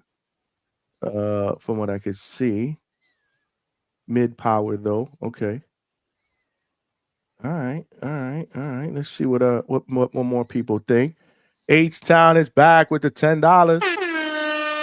Let's go, my man. When has Bud looked special? Only the Spence fight. He looked pedestrian at 154. He has been hurt numerous times at lower weights. Now at 168, he's going to be special. He said, wishing on a star, respectfully. So you got some people, and this is what it is. This is what makes boxing so good, right? We're all going to have Right. different takes. So H-Town thinks that you are bugging out, that he's that Bud is biting off more than he can chew here. I'll be that. What else? What else you guys got? What's your again, we're gonna be all over this the Talk week to of me. the fight. We'll be all over this the week of the fight because there are a lot of people that do believe that Bud is that guy, right? I will always play devil's advocate. So Yeah. like I'm always gonna throw something out there where everyone's gonna be like, But I kind of want to challenge the way everyone's thinking. You know what I'm saying? There's so many different perspectives that we could look at it. So No. You're everybody's entitled to their own breakdown. I don't know, man. Like I said, I haven't made an official prediction yet. I like them both. I have a question for you. I like them both. Can I ask you a question? I have a question for you. Yeah. Go ahead, All right. Who do you got with Jake Paul or Gervonta? Oh man, why you gotta ask me that question for? I'm totally kidding. It's an exhibition fight, man. See, my expectations from a Jake Paul fight are not like other people's expectations, which is why I don't get bent over backwards. Like there's people that really get upset after a Jake Paul fight. It's like the WWE. They're just making money. You know what I'm saying? Yeah. So no, I won't pick anyone there. I just don't know what the hell we're gonna see there. It's an exhibition. You're talking about a lightweight against a heavyweight or a cruiserweight. They're gonna be chilling. They're making hundreds of millions of dollars. Yeah. They're gonna probably be wearing like 10-ounce gloves, no knockout claws. It's gonna be. I mean, yeah. I got no prediction for that. The only prediction that I got that night is, I'm sure the undercard will be good. Because Jake usually puts pretty good undercards. So I'm sure the undercard will be good. And I think the main event will be fun. Fun. What can I say? I mean, I temper my expectations with him. Like I knew that the Mike Tyson and come on. I mean, I kind of knew what to expect there, right? This dude is pushing 60 years old. Yeah. So yeah, I mean, you just gotta temper your expectations when it comes to Jake, man. Making money and take it for what it is, which is, in my opinion, a show. So it's like I'm going to see a show, not a boxing match. I'll look at the undercards like the boxing matches. Those are the boxing matches, which is and then the main event is just a fun show. So we'll see what happens. I don't know what to expect though in that one. That's gonna be interesting. No expectations. Yep. H-Town, $5, my brother. Bivol is a mechanic, plus has the size to absorb the Canelo shots. Bud don't got that size. Respectfully, Bud wins a boring points match only way. So he believes the only way is to win in boring style. But Bud is not really a boring fighter. He's not. So he does it. He and this is why I'll ask H-Town. I'm sure H-Town will jump on the panel later on. I mean, if you're gonna sit there and tell me a guy like Shakur Stevenson will win a boring, type of fight, okay, I get it. There's people that obviously have called him boring, but Bud is not really a boring fighter. He's also super competitive, which tells me that he's gonna fight Canelo. Now, whether that's the right move or the wrong move, based on moving up the weight classes, because to me, it's never about skill. I've said this from the get-go. It's not about skill, bro. Right. It's about punch resistance. That's all. So if he can absorb Canelo's shots, especially to the body, because Bud's going to be on the inside. Right. He's going to fight this man. I know Bud is going to fight this man. If he can absorb those shots and whip off combinations, he's got to, and obviously, he can outwork Canelo. He's Right. gonna beat him with He can speed. outwork volume. I think he can outwork Canelo. Canelo's not really a volume puncher. He's more of a calculated, but he's great on the inside. Mhm. It's so to me, it's all about punch resistance, man. Because if I knew that he can take Canelo's punch and they were the same size, I'd probably take Bud. And again, I don't know who I'm taking yet. I haven't made my formal prediction. We'll do that the week of the fight. You try not to get cooked by everyone. That's what you're trying not to do. Well, I'm gonna get cooked either way, right? I'm gonna get cooked either today or the week of. Either the week of, because we will make a prediction. We just won't do it today. That's all. Yeah. We'll let little cuz get cooked today. That means they love you. They welcome you to the Hangout Spot family, bro. I get cooked here all the time. And it's my show. But what other fights are you looking forward to, man? Besides that one, there's a few of them. You got the big November 22nd card in Riyadh, man. I got an invested interest in that because Brian Norman's my guy. He's going up against Devin Haney, but David Benavidez is on the card against Anthony Yard, man. What do you think about that card? Yeah, Norman's the truth. I mean, my coach Scott has been saying it for years. Like he's always been like, "Yo, Norman is the truth." And I think, boxing people always knew, but that last fight, everyone was like, "Oh, he's serious." And yeah, he stops Devin Haney. Think so? Yeah. I like that prediction. We'll see. That fight has been the most talked about here. Well, on most social media platforms, on the Boxing Voice too. It's kind of calmed down a little bit because of the fact that it's still so far away. Number one, and the fact that now Crawford and Canelo has eased in. It's the big fight that everybody's looking forward to. That happens next week, the 13th. But yeah, man. It happens on the 13th. Tomorrow's September. Yeah, less than 2 weeks, man. Less than 2 weeks. But I made a joke. I have been making a joke the last month and a half. Like, can we actually go one full week without actually bringing up that fight here in conversation? And I think the most that we've gone is maybe 3 days, 3 shows. And somebody always brings it up because, again, it's there's a lot of hype. There's a lot of anticipation behind it. But there's other great fights on that card, man. Again, shout out to Turkey, what he's with what he's done in the sport of boxing. Man. I seen Turkey in person at the Boxer event in Brooklyn. I forgot when that was. What was that? That sparring? You were there for that? Yeah, I got invited to it by Eric Kelly. Spar? Yeah, I ended up sparring too. Oh, you didn't tell me that. I didn't know you sparred in that. Yeah. I ended up getting invited. Scooby sparred in that. Yeah, Scooby was there. Yo Hernandez sparred there. Yep. Yeah, you don't tell me these things, man. You didn't send me no video. Yo, there's family. It was crazy. It was a little bit of what I expected it to be. There's a little bit of favoritism, and the way they were kind of setting up the sparring was a little here or there, So you didn't know who you were going to spar until you got there? Yeah, until I got there. And I ended up sparring my brother Sharif One. Shout out to him. He's also an up and coming prospect right now. He's 1-0. He won his last fight, his pro debut by knockout. Him and I ended up sparring, and he's like a weight class above me. Like you went in, you told them like what weight you are, but they didn't have scales. So I could have went in there and be like, "Yep, I'm 119," and then I'd have been boxing someone, 120 pounds. But it was cool, and I'm glad that I went because I almost didn't go because I was supposed to fight a week later on that July 25th card.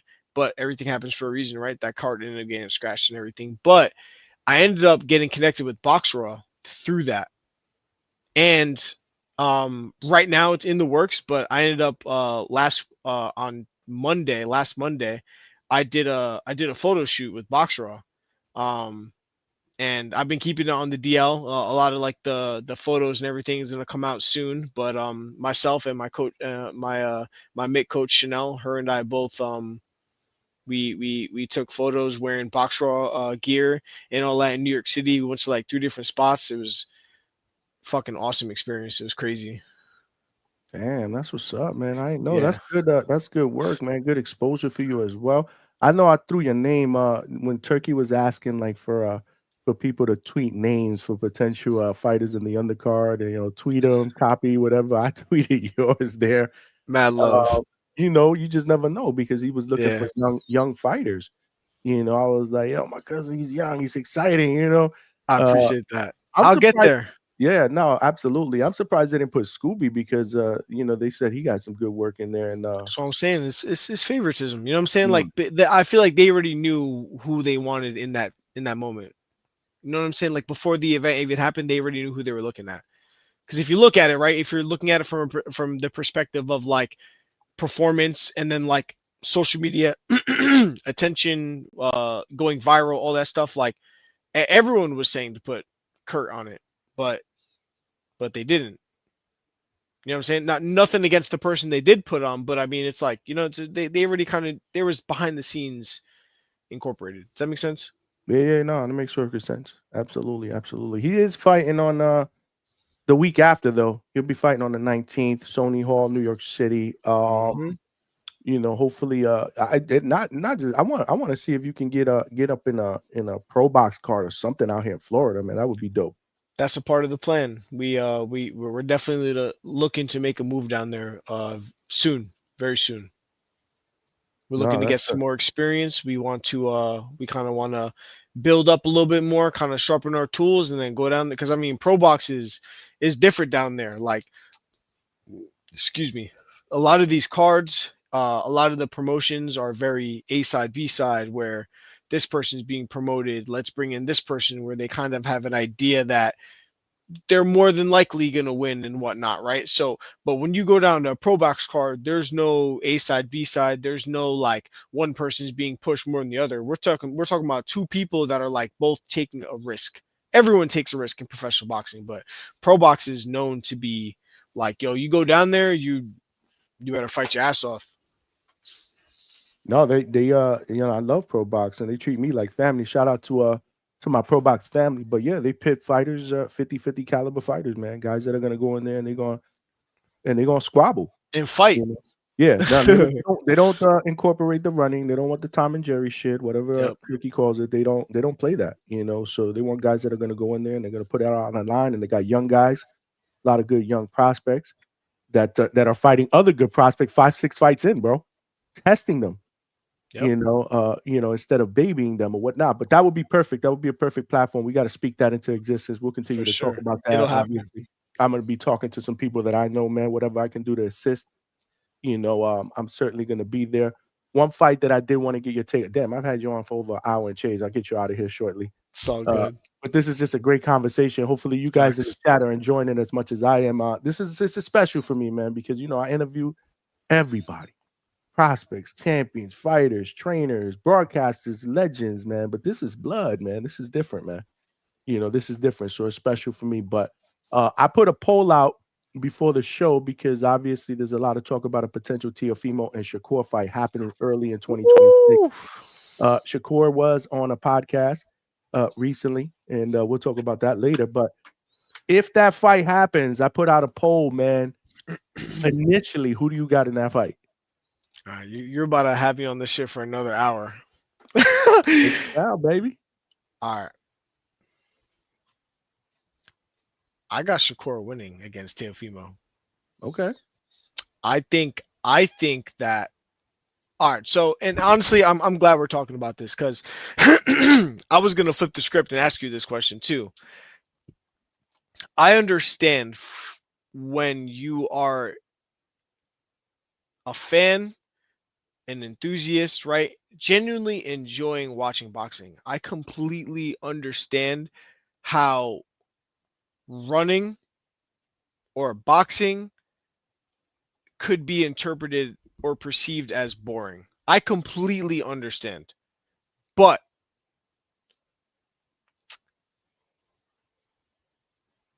would you want to stand in front of someone with 8-ounce gloves and you know they're a power puncher? Would you want to stand in front of them and let them fucking do what they're good at doing?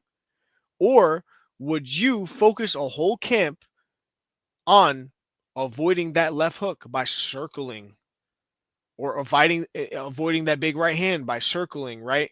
Or avoiding their inside work, right? Or mid work, their mid-range work, right? By getting inside and holding whenever it gets to that point. If you know you're faster than them and you know that they have more power than you, why not do what's going to get you that win? I mean, yo, like, you're more like, the fighter is in there obviously to get paid, but also to stay safe. I mean, yo, you're in there risking your fucking life. Like, anyone would say that they would step in a ring and fight Mike Tyson for $1 million, right? But are you going to stand in front of him? Fuck no. You don't even have to know how to box. And naturally, your fucking brain's gonna be like, run, motherfucker. You know what I'm saying? Yo, like, I mean, hear me out. I think Teofimo is one of the most exceptional fighters when it comes to his style, right? Because he's great defensively, he has great power, great footwork. He has, you know what I'm saying, his personality, the way that he portrays himself. Like, if you textbook fighter, right? And he's proven it with his accolades, right? I think that Shakur Stevenson is a technician and a defensive.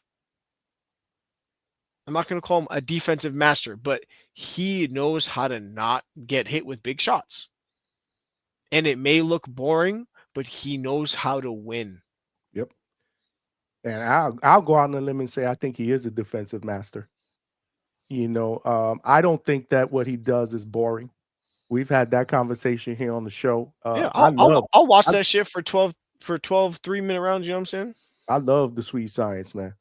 I love it. So I don't think what he does is boring, but I can see why a lot of people do think it's boring. I get it. This is a different day and age, that we live in, right? And people are, fascinated by the fights, the phone Right. booth fights, right? Right. But at the end of the day, this boxing is hit and not get hit. So yeah, I went back and forth with this fight too, but I'm a big Shakur guy. And it's not even Tio, because I like Tio's. I like Tio. I do. I like Tio. Yeah. But the problem is, I just don't think there's anybody that can beat Shakur right now, skill wise. I have a hard time picking anyone to beat Shakur. Like, for example, and I got shit over this when I said if he fights Tank, I'm picking Shakur. I agree. People were like, "What are you saying?" Blah blah blah. Tank this, tank that. I hope the same people that got in my ass do now remember, like, Tank is not fighting Shakur, he's fighting Jake Paul, right? And they come out and defend that.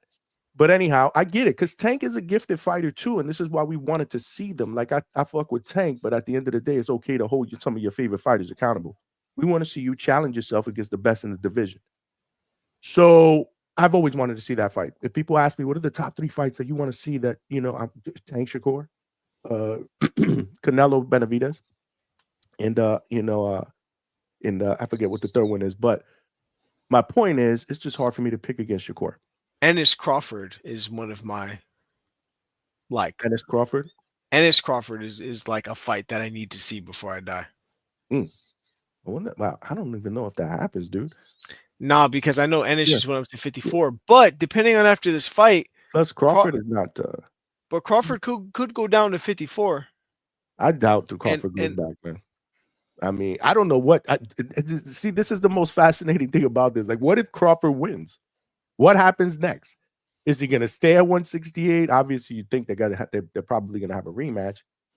But does he just win and vacate, retire, and now all the belts are up for grabs? I don't even know. I don't know if there's a future. He got to pull a Roy Jones. He's got to go cruiserweight, and then he got to go heavyweight. He's got to keep gaining weight. And just at 37, what is he pushing? 38 years old, man. Shout out to Bud, but yeah, nah. I just I don't think that fight happens just because of the timing, right? Yeah, Bud is older. Yeah. He's already moved up. I don't know if he will be enticed to want to meet, right? Ennis. at 54 or even 60. I don't know, but yeah, I mean that would have been a good fight. When Bud was still at 147, and Right, there was right, the right. potential that they could have fought. But yeah, so yeah, I would pick Shakur over Tank, and even though people would give me shit over that, I just think that there's a skill level.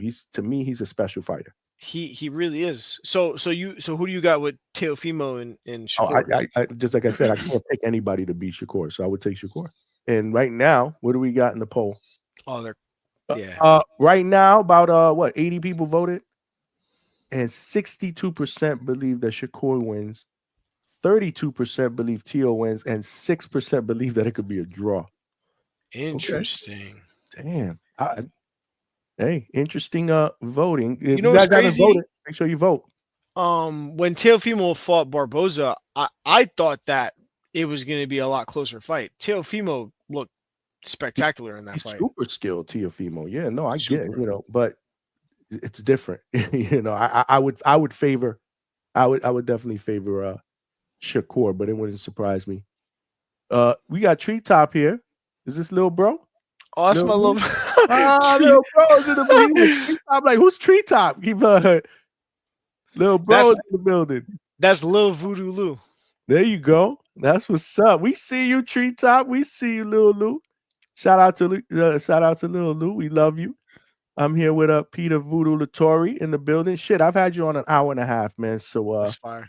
this has been fantastic, man. It really has. Hopefully you enjoyed it as much as I did. But what do you want to tell your Absolutely. fans, man? What do you want to tell your fans before I let you go? I mean, stay tuned. Follow me on social media. I'm on Instagram and Facebook. Shoot me a follow. Show love. I'll show that love right back. I mean, I'm gonna keep on doing what I'm doing right now, and when it's my time to take that next big step, I'll be ready. I'm blessed. Glory to God always. Alhamdulillah. I'm just gonna keep pushing forward no matter what.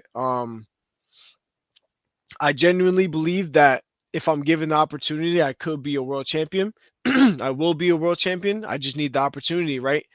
So yeah, stay tuned. Cuz I appreciate you giving not only me this platform, but giving all these other fighters this platform, not only fighters, but just other enthusiasts, other analysts. Like, you're giving all these people a chance to talk. And I mean, yo, like, shout out to you. You saying shout out to them. Like, you're saying that I need to talk about myself more. You need to talk about yourself more, because you were the one that making this happen, bro. You've been working just as hard as I have. Amen. So shout out to you. Except I'm not getting punched in the face. So yeah, Never no, say never. and never say never, right? I appreciate the kind words, man. But this is all Much about love, you guys, cuz. man. You guys are what makes this sport special. You guys are gladiators, man. I'm just happy to be a part of it, man. I'm just happy to be a part of it, and anything that I can do, whatever little bit that I can do to help contribute to that, man. Yeah, thank you. I'll And jump all also, over that. huge shout out to your support system, to the Hangout Spot crew, everyone in the chat, everyone that's watching. Thank you for supporting my cousin. Thank you for being here and supporting me. Thank you for supporting all these fighters. I mean, you guys are taking time out of your day just as much as I have my own personal life and my cousin has his own personal life. You guys have your own personal life, and you're taking time and money out of that to support other people. So shout out to you guys. Now for sure. Superwoman 607 family in the building, cousin Nancy in the building, showing love. We Much love. appreciate you, sis. Thanks for rocking out. And this was amazing. Cuz keep me and the family, the Hangout Spot family posted on your next move. Let me know, that way Yes, sir. we can obviously promote, talk about it, bring you back up here. You family. I say that to everybody, which is crazy, but you are literally family. So you're welcome Literally back blood. anytime. You are welcome back anytime. Keep working, man. Keep working. And keep striving for greatness, man. I'm proud of you, and I'm Thank you. always rocking with you. Much love, cuz. Appreciate you. You got it, man. All right, I'll let you go. All right. Go watch that baking show. Damn. I may forget about it. I may forget about it one day. Nah, you won't. Appreciate you, man. Love you, guys. I'll see you, cuz. Love you too, man. Be All safe. right, take care. All right, y'all. There you have it, man. Peter Voodoo Latorre in the building. Y'all know I interview everybody, but again, man, I'm proud. I'm proud of him. He's working hard.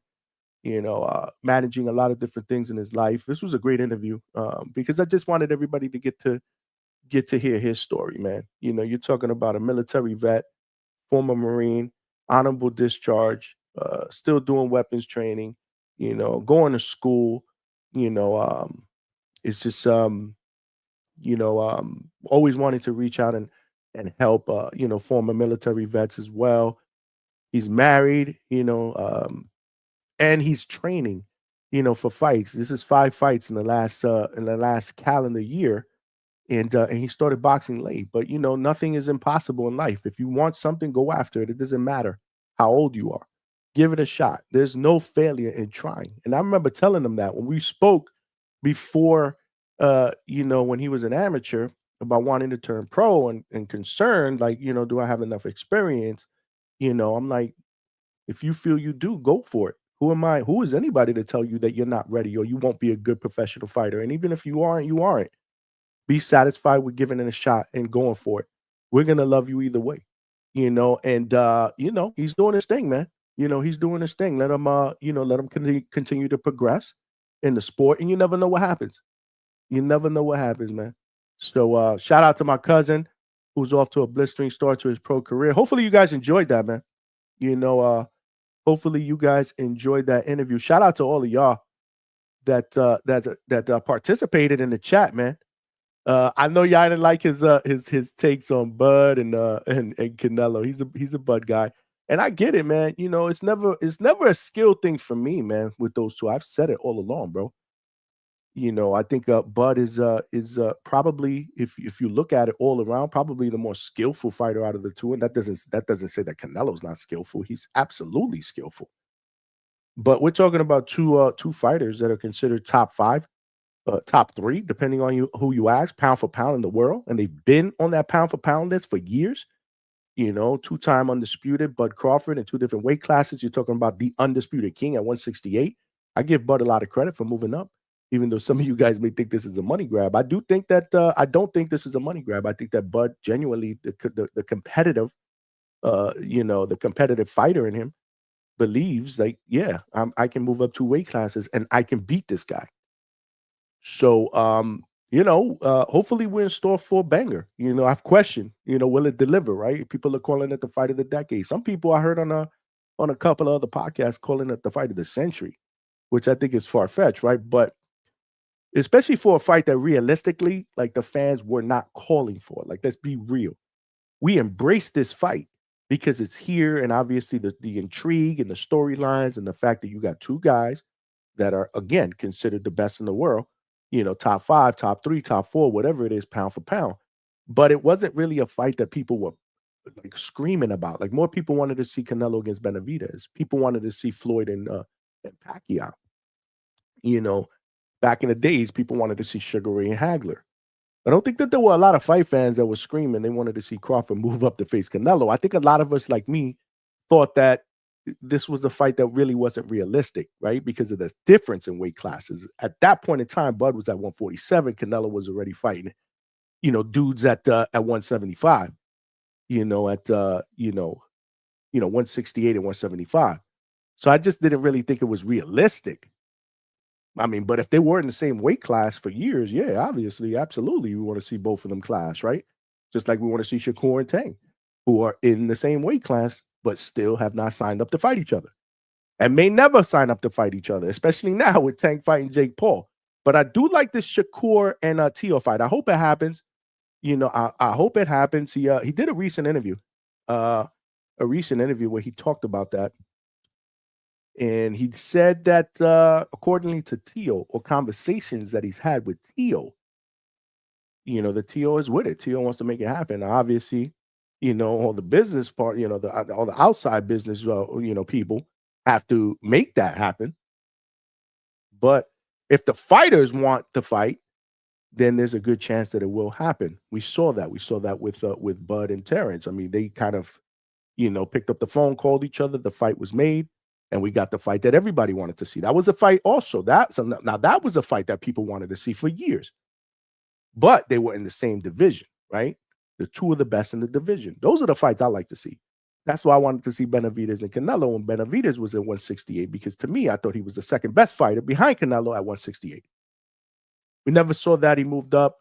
Don't want to get into the nuance of that whole thing, but I do want to say I thank all of y'all for rocking out. We are here live. Make sure you smash that like button if you're watching this live on YouTube. Smash that like button. Help us get this channel out into the homepage / algorithm of other boxing fans so they know we rock out Sunday nights on our epic 8 p.m. show. Tuesdays, Wednesdays, and Thursdays, 9 p.m. Eastern Standard Time. And post-fight shows, man. We do post-fight shows, man. We will be all over that Bud Canelo fight. We will be doing a live fight chat for that. So this is the place to be. I don't believe, I think the Boxing Voice and Ness and Two-Tone, I think they're going to be at the fight party in Vegas. Yeah, there's a fight party that they're doing in Vegas. So I'll be doing a live fight chat, man. So the Boxing Voice community, y'all could come up on here, hang out at the Hangout spot. We'll do a live fight chat for Canelo Crawford. And then we'll open up, get some panel members, take some calls, post-fight. So I expect that to be a hell of a long show. But that's okay. I'll be well rested for it. In fact, we will be resting this week. I said we do live shows Tuesdays, Wednesdays, and Thursday nights, 9 p.m. Eastern Standard Time, except for this week, y'all. Except for this week, because me and Mrs. Hangout Spot are going on a much-needed vacation. This is why, and I saw your comment in the chat earlier, Alberto, when you told my cousin, what's an hour? Johnny usually does 6-7 hours anyway. Not tonight, man. We got a hard stop tonight because I got to get up super early in the morning. We are out. We are going away. At this time tomorrow night, I will be having many, many drinks prior to the one I will have on my hand tonight at this time. Yeah, we're going to do it up, man. We're going on a nice cruise, much needed vacation. It's been a lot. I love it. But again, we got the day job. Then we got the shows at night that are going 6-7 hours, 4 nights a week. We were doing live fights, boots to ground, the Hangout Spot. We work boots to ground. We throw on the hokers and we work boots to ground, with the live fights. So we did 2 nights in a row at Caribbean Royale for the most valuable promotions cards, the prospect card and the main card on Saturday, which was headlined by Yanquiel Rivera and Angelino Cordova. That ended in a draw, but we did a lot of work, man.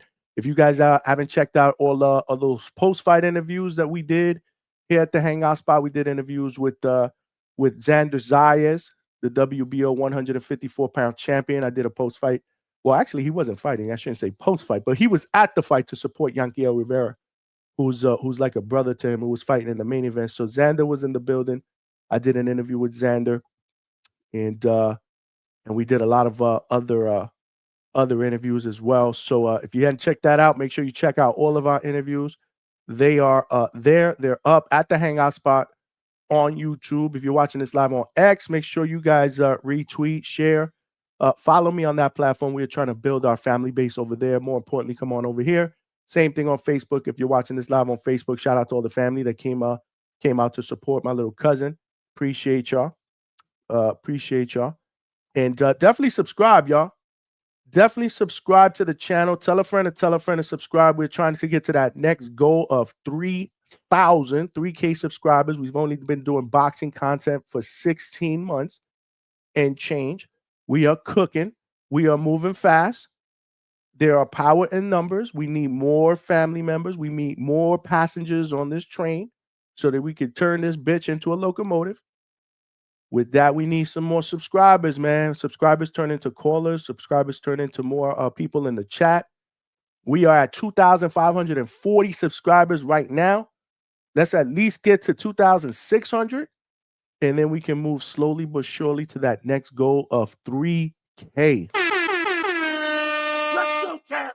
Yeah, man, and salute to all of y'all that send in super chats, man, to support. We need 4 more super chats to get to our 10 super chat goal. I promise you, All these super chats today will go to the Hangout Spot Vacation Drink Fund. Because we will be having a lot of adult beverages, man. We just need to sit back, relax. It's gonna hurt, man. I know on Tuesday, man, Tuesday night at 8:30, I know I'm gonna be chilling, probably feeling nice, but I know it's gonna. I know a part of me is gonna be like, damn, man, my live show. If I was home, I'd be doing my live show in a half hour, man, because I love doing these shows, man. I love hanging out with y'all here at the Hangout Spot. I ain't even gonna lie. But, you know, I do need some time off. That's right. Vacation drink fund. We need vacation drink fund money, y'all. So definitely let's help us get to that super chat goal, y'all. Sorry, I had to sound like an alky. Nah, we gonna do it up. Javon, shout out to you, man, and shout out to showing my little cousin love, man. My sister said have one for me. I will have many. I will have one for a lot of y'all. Whoever wants me to have a drink for them, just shoot it in the chat. I'll make sure that, you know, when I'm having one, boom. Yo, this one's for sis. Boom. This one is for Javon. Whoever. My sister in the building. Camarian Fields with the $10. I got to hit you with the woo.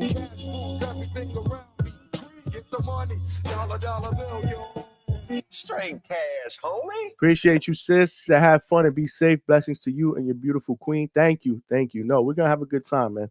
Again, this is much needed, man. It's just, I just need a mental break, right?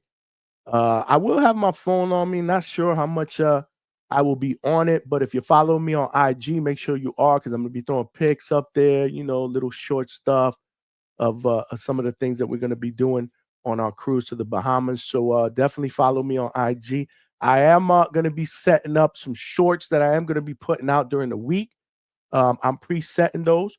So I'm going to try to put at least a couple of shorts out of some of the interviews that we did both on the show and Boots to Ground with a lot of the fighters that we've had on recently, just to keep putting content out there. So definitely make sure you take a look at the channel this week and watch my shorts and share them and tell other people to subscribe.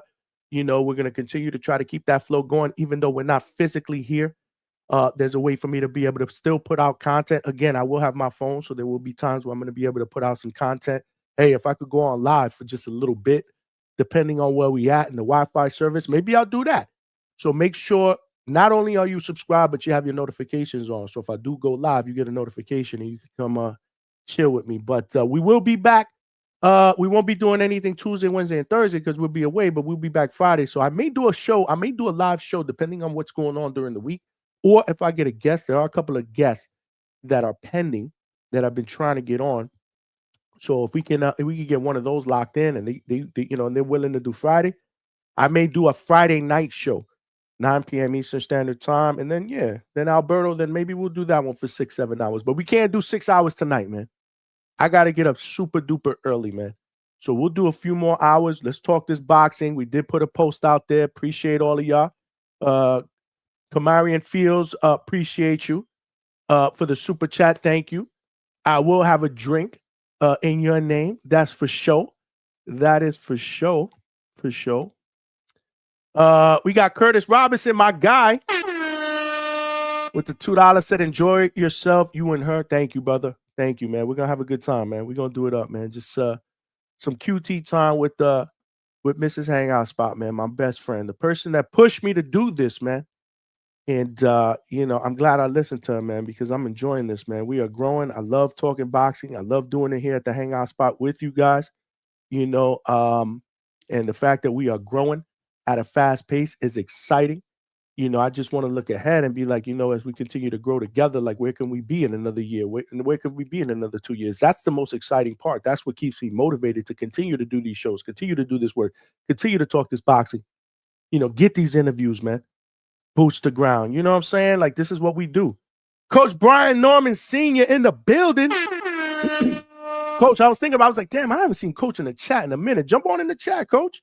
I mean, jump on the panel, man. Talk some boxing with me for a little while, man. Salute to you, Coach. I reached out to Junior earlier because I want to set up some time for me to get down to training camp. So we will be going down to training camp more than likely the first weekend in October, unless anything changes.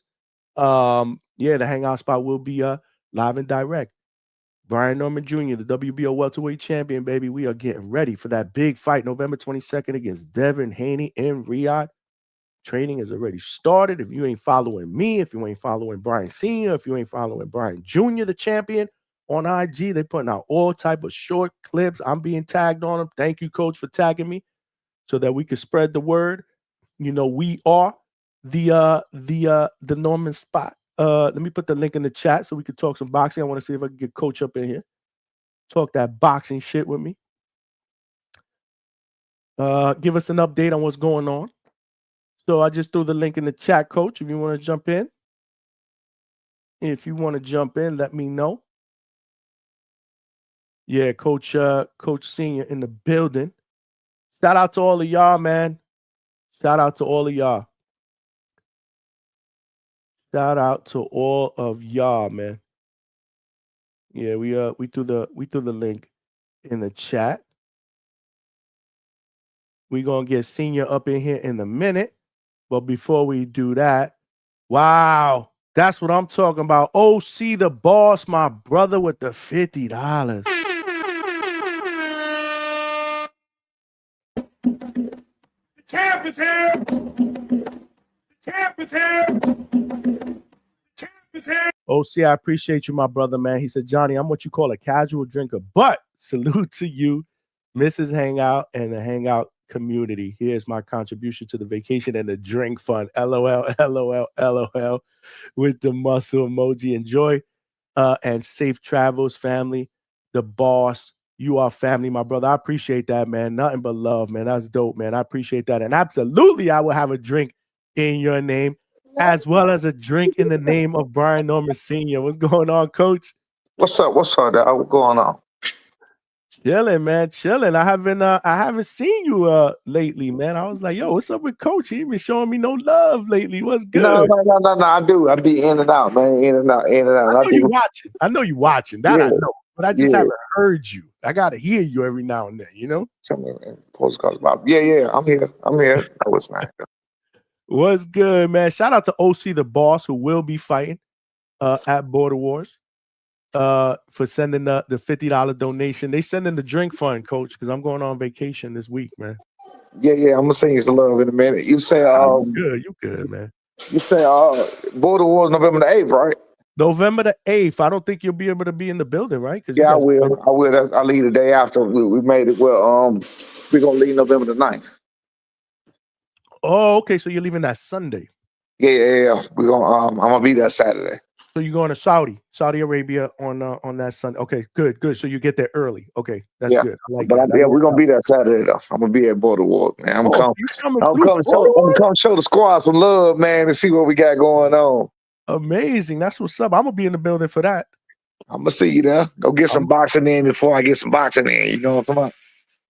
That's what's up. I'm gonna see you before that too, because I just hit up Junior. I'm trying to set up some time so I could go down there for training. Yeah. He hit back? Yeah. He hit me back. All right. Yeah. He hit me back. We're setting something up. More than likely, probably October, like in the beginning of October, or something like that. Nothing around the corner because I got PTO this week. Then I got a couple of things that I got to do the next couple of weekends. One of them is a football game. I'm going to a Jet game over here in Tampa. Okay. Yeah, one of those in September. But yeah, after that, I think the first weekend in October, I'm gonna be out there. I'm gonna come hit y'all up. Yeah, that's what's up. We're gonna do it up like we did the last time. We had a great time, great conversation. I tell everybody all the time. I remember I was talking boxing with you for like a straight hour, and you was just kicking it. And I was like, "Damn, this motherfucker know what he talking about, man." Yeah, you know me, man. You just you put a quarter in, and I'm gonna go.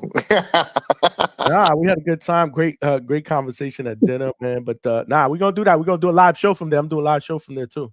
Yeah, man. You put a quarter in. You give me something you want to talk about, man. We're gonna cook. We're gonna chop it up. You know what I'm saying? Get some opinions in, because I always got an opinion on something. I know. What's the latest opinions, though, man? What you before you get into the opinions, how's work going? Because I see you, Junior's already in camp. Man, he ready, man. Been ready, man. Like I said, it's yeah. He ready. That's hard. Like, it's so far out, though. I know. You got to think he just fought. He was in camp all year and got ready for March the 29th. He got out of that. Then you got to think boxing is his everyday life. Like, it's just like, again, I keep telling people, it's like me and you getting up to go to work. You know what I'm saying? This is what he do every single day. You know what I'm saying? Like, he don't have crash moments where he take vacations. He don't do that. When he take a vacation, it's almost like he go for a week and then not even really a week. He ready to come back 3-4 days. You know what I'm saying? Right, Yeah, he ain't really with it. He wasn't even out there for a week. I don't think. That's what I'm telling you. Yeah, that's what I'm. Yeah, no, but I mean, me and him talked about that before. I'm the same way though. I'm the same way when it comes to stuff like that. It's hard to do that. It's hard for me to do that too. It's just like maybe he got there for me. It's just like you just like I remember I was on a cruise one time for 7 days.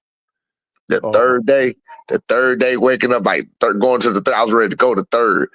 4th, 5th, I was miserable, man. I was like, and we on the water, you know, we was going to like, we said to different countries like Dominican Republic, all the little the islands and stuff, and then they'll park you there for a day. Then, you know, you get like a day, a few hours. Man, I was miserable, man. So me and B we done had them discussion before. We just like to be home. You know what I'm saying? I keep telling everybody, these dudes are just alike, bro. Junior and senior are just alike. If you see them together, though, like talking, you see what I'm talking about. But we going on a cruise too, and it's funny you say that because we did one for 7 days too, and I thought it was too long. That's too long, bro. It's gonna be too long, but I'm telling you. Well, I don't know how you feel about it. I don't know how you feel about it. It may not be for you, but 7 days was way too long for me. We do 4 days. So we leave. 4 days is good. 4 days I can do 4. Cause like let's say we do 3. What's that? 3 nights. 3 nights, and then you know. So we leave tomorrow in the morning. Like we got to be at the port in the morning, but we come back Friday. So you got basically Port Canaveral. Port Canaveral, right? Yeah. We leave Canaveral. Yeah. I know you're about. Yeah. We leave out of Orlando, so we got Monday, Tuesday, Wednesday, so 4 nights and 4 full days. Because then Friday is we up early and we off the ship. 4 nights. Yeah, Monday night, Tuesday night, Wednesday night, Thursday night. I mean, you with your lady, you ain't got nothing to do. You chilling. We've done these before. We love the cruises, so we've done these. Cool. Yeah, if you do it, yeah, I can see that. Like I said, my life is just a little different. I be having a lot going on. You know what I'm saying? So I don't even know the life. I wish I did sometime. I don't know the regular life of like, you know, married wife, kids, and this is what we do. Like my life has always been all over the place. My life has always been full of a bunch of everything. I got to take care of this, that. I'm pulled this way, that way. I got to get phone calls. I got, you know what I'm saying? Mm-hmm. So I don't really know that life. You know what I'm saying? But that's what's up, man. That's what's up. Congratulations to you, man. Enjoy your trip, dog. Oh, I need it, man. It's been a lot, man. It's been a lot. So just a good mental break, recharge the batteries, cool out, eat, drink, you know, check out the shows. I mean, there's a lot of shit going on in the cruise. That's why we like it, because there's a bunch of shit going on. You know, we want to do a comedy thing, we want to do a karaoke thing, we want to do a club, you know, whatever. You know, we just doing it up. So yeah. So Alberto was in the chat earlier. I was like, yo, Johnny. Yeah, I've seen him. Salute that Alberto. I ain't doing no 7 hours. I got to get up in the morning. So yeah. It's kind of early now. Though. What time you gotta get up? I gotta be up. We gotta be out of here by 7 o'clock, 7:30 in the morning, because we gotta drop the dogs off. I got 2 dogs. Yeah. We gotta drop them off at the sitter, and then from there we gotta drive to Canaveral, which is about an hour and a half. I've been seeing you cooking in the middle of the night. I'd be like, boy, Johnny be going in.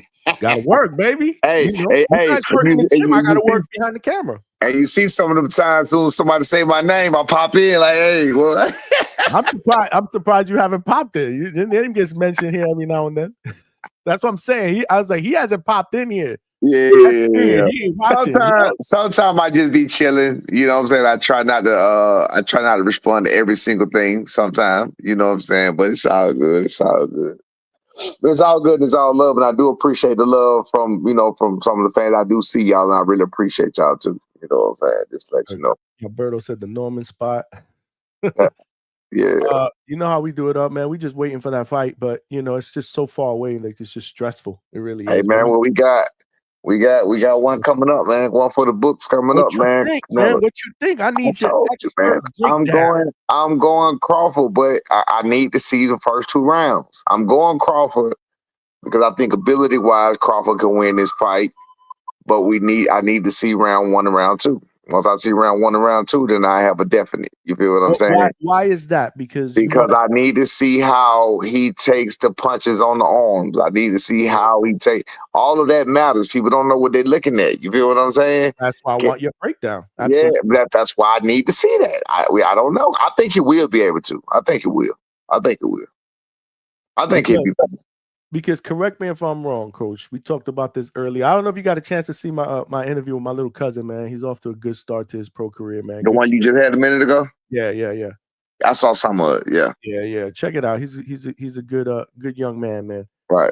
He's doing a lot of different things with a good interview. But anyhow, I say that to say that he was, he did a little bit of a breakdown and the chat was trying to cook him. But they're trying to well, he's a Bud. He broke it down like he thinks that Bud's gonna win. Right. Then, you got the H Towns and everybody else who are the Canelo guys. So they came up like, you must be bugging out, you crazy, blah blah blah. So he got his little welcome to the hangout spot. Here's my breakdown. But again, I still need to see him in the first 2 rounds to get a fact on that. My breakdown is from by experience and knowing. I've always said before, if you heard me, some fighters can be in there with heavier fighters. Some fighters just can. Like, I think Bud is one of those fighters that just can. You know what I'm saying? Tank is one of those fighters that just can. They can withstand some of the stuff that in there with the heavier fighters. They could just do it. Some fighters can get in there with a bigger fighter and they get knocked all around. It looks different. Like, this guy's 135, this guy's 135, but he can't stand up with this guy. I've seen it. That's a good point. I never thought about that. Yeah. Some guys just can and some guys just can't. I think Bud is one of those guys that just can, because I would imagine the way how they got, like, I can look at Shakur. Shakur is a very small frame guy. Like, in real life, Shakur is very, very small. You know what I'm saying? So I'll be looking like, how is Shakur sparring Bud? How is he sparring these people? How is he sparring these guys? Because I'm like, look, Shakur, looking at Shakur, he like a guy that don't seem like he could take that kind of stuff. But I know they do those type of things in that camp over there. So maybe they get used to it. And maybe that's what it is. You feel what I'm saying? They spar bigger guys. You know what I'm talking about? Like, he got what's his name? Steve Nelson. He got Steven Nelson over there. He got those guys. Yes, Steven Nelson is not a Canelo, but we're talking about weight wise. We can't say that Canelo is such a big, heavy puncher at 168 because he hasn't shown to be within recent years. You know what I'm saying? So he's not a big, heavy puncher at 168 right now. But Coach, he knocking people down. He ain't knocking them out, but he knocking people down. I mean, again, yeah, absolutely. You get caught with a good shot, you're going to go down. Simple as that. Think about what he did with Edgar Berlanga. He caught him with a good hook. Boom. He jarred him. He went down. You know what I'm saying? Charlo, what, he hit him on the arm or something with a body shot or something? Yeah, but Munguia, he knocked out not knocked out. He did not knock out Munguia. Knocked down Munguia. Knocked down Munguia. Then another guy with 4 knockouts. Then another guy with 4 knockouts came and knocked out Munguia. Well, that is true. Come on, man.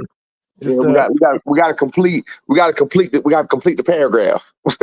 yeah. No doubt. But somebody in the chat, and I think it was H-Town who sent the super chat, said the only way. Salute H-Town too. That's my dog too. But go ahead. Hold on, let me see if I can pull up that super chat. But basically, he said the only way that Bud can win is if he fights a boring fight. Like, like a Shakur type fight. I don't think he'll be awarded. That's not who he is. I don't think he will be awarded a boring fight. It's still Canelo. Now, I correct me if I'm wrong, Coach. Bud gonna fight this guy. When people are saying he shouldn't fight Canelo because of the punch resistance, Bud's gonna fight this guy in the pocket. That's why I think Bud gonna win. Bud is the kind of guy that has the determination. He's the kind of guy that always had the chip on his shoulder. I'm gonna tell y'all like this. You see, he dark skinned, and I'm gonna tell you about that. a guy like that came up. You could tell he came up a certain way in life, where people, he probably got the short end of the stick on a lot of situations, and they grew up with a real chip on the shoulder. I'm just not pulling a race card. I'm just telling you from what I've seen in my life. And some of these guys get bullied. Some of these guys get picked at. Some of these guys, they never give them a chance. They never give them a shot. To me, Bud comes off as that kind of guy. He comes off as one of those guys that, like, he's been talked down on all his life. I heard him do a story about like how his mama treated him, did him, or whatever, you know what I'm saying? But his mama's still a hero, so she gave him tough love. I think Bud is just one of them kind of guys that's just gonna go to the fire to prove, and I think he's gonna fight him. I think he's gonna fight him too. I don't think he's gonna make it a boring, ugly fight. And if he did, I don't think he would be awarded that fight. Yeah, no, I agree. I think he's going to fight him. And that's my biggest concern, which is why what you said about the first 2 rounds now I got agree. me thinking. I'm with Now you. got me thinking. I'm with you. Maybe you're right. Yeah, I gotta see. Hey, even Bud don't know till he know. Yeah. So no, yeah, even Bud. I mean, let's look at it this way. You can look at it. You can look at it like this. With the sparring partners that Canelo got, right? That actually can be a blessing for Bud. So you mean to tell me, sparring partners get sent home all the time because they can't take it. They can't. They just can't stand up to to the person that they spawn. They're not good work for them, so they send them home early. The fact that these sparring partners haven't been somewhere early, and these guys are not 168 pounders, that's actually a plus for Bud if you look at it. So it's like, how is this guy in here giving him these rounds and these rounds and these rounds? Like that's a plus. I mean, it's just all about how you look at it. I think Bud will be fine. I got a question about those spars, but hold on. Let me read 2 of these super chats. Cameron Fields with the $10. Straight cash, homie. Appreciate you, my sister. She said we're going to meet that goal. Peace and blessings to you and your family. What's the goal? Appreciate you. The 10 super chat goal that I put out. We already reached it. Thank you. Okay, bet. Yeah, we reached that goal. I appreciate you, sis. We got one more. My guy Curtis Bob said, yeah, Johnny, trying to get to that goal with the $2. Appreciate y'all, man. This is I'm telling you, man, I'm gonna be on that cruise, man. I'm gonna be like, yo, this was for my people at the Hangout. Sipping mimosas and shit. Nah, I don't know about mimosas, man. We gotta do something else. Not mimosas, man. We gotta do something else. I got an image to uphold, Coach. You know what I'm saying? I got an image Hey, you ain't gotta tell us. We know what's going on. I may next when I go over there, I may have to have you hold the mitts for me. I may have to show you like I could do a little something. That's a bet. I got you. Remember, I told the champ the last time I was there. I said I need to put on that the chest thing, and I need to get hit in the body from you. Right. Right. I got you. You ain't gonna survive. He told me you ain't gonna survive. So. Oh, with B? B, yeah, I told B that. I said, you ain't gonna survive with B. How hard you hit? I'm gonna put on that thing, and I want you to hit me to you the ain't body. you ain't gonna survive that with B. Not that he won't. He said, yo, Coach. He said, I ain't even gonna do that to you. Yeah, you ain't gonna survive that with B. Yeah. You have to be like you have to gain like even when I take my breaks from doing it and go back to doing it, it's just something you got to get used to doing it. So if you're just a person that don't do that every day, don't do it. B ain't the one you want to get in there with trying to slap that son bitch on with. Exactly. He looked at me like, yo, you must be crazy. I ain't even right. Dad. You was like a Bo Mag, somebody with a big belly like that. You would think that the big belly help you. You feel what I'm saying? Yeah. You like a Bo Mag, somebody like that they probably put them on and use them and they everyday thing. They can probably handle that kind of stuff. You know what I'm saying? But like just coming fresh off the street and just a guy that don't do that, no. I don't know about that. I don't know. I'm built different, Coach. Who knows? Maybe I can come on the show what you built like. That's it. That'd be that. You know what? That's gonna be my Border Wars moment. Yeah, show what you built like. I ain't fighting. I'm gonna see if I can take a couple of body shots from the champ. Yeah, come on through on the 7th. The Border Wars on the 8th. We'll be training on Friday the 7th. So come on through on Friday the 7th. Yeah, I'm gonna get there early. Yeah. We'll see you. But I'll see you. I'll see you in October because I want to do a live show from there too. Okay. Yeah. So I'll be there in October and I'll be there in November as well. We here with Coach Brian Omer Sr. in the building. Y'all appreciate all the super chats helping a brother get to his goal because we on PTO next week. So Coach, speaking of that sparring section, man, did you think that people were out of pocket calling Boots a sellout? I understand it. Out of pocket. That ain't for me to decide whether they were out of pocket. I think it was unnecessary criticism on to me. You know what I'm saying? I don't call him a sellout for it or whatever. It's just boxing. It's To me, simple as that. work, But right? Work. I do understand. I do understand where they may be coming from. You know, people feel strongly about different things. Mhm. Flip it over. Flip them over. Take them off. Flip them over. It's just the word. The sellout has been thrown around a lot lately. I mean, Say it again now. the sellout. It gets thrown around a lot lately. A lot. I mean, even they threw it at Najee for interviewing Ryan Garcia. I don't know if you saw that. Oh, that was yeah. Say, David Haney threw it at him about that. He Some threw it at Najee. Najee went on his show today, and he was talking about that, and his chat was going in on him. Some people were on his side. A lot. they mad? They mad at him? The chat mad at him? Yeah, a lot of people. Or just the Haneyaks mad at him? I don't know. I mean, I was hearing the show. There were a lot of people in the chat that were going after him. He took some calls too, and a couple of people were a little critical. But hey, man, at the end of the day, I mean, you know, he's a that's what he does. He interviews fighters. He's a content creator. I mean, it's a fine line. Yeah, you gotta. I mean, you gotta pick and choose your battles, man. Again, I'm just happy not to be a part of it. I don't think much into it when it comes to stuff like that or whatever. I wouldn't care one way or the other. I don't think it's gonna matter one way or the other or whatever. But when you look at the whole magnitude of it, I do understand what people are saying. I personally just don't feel that way because I don't care, and I don't think Bud care either. I don't think so.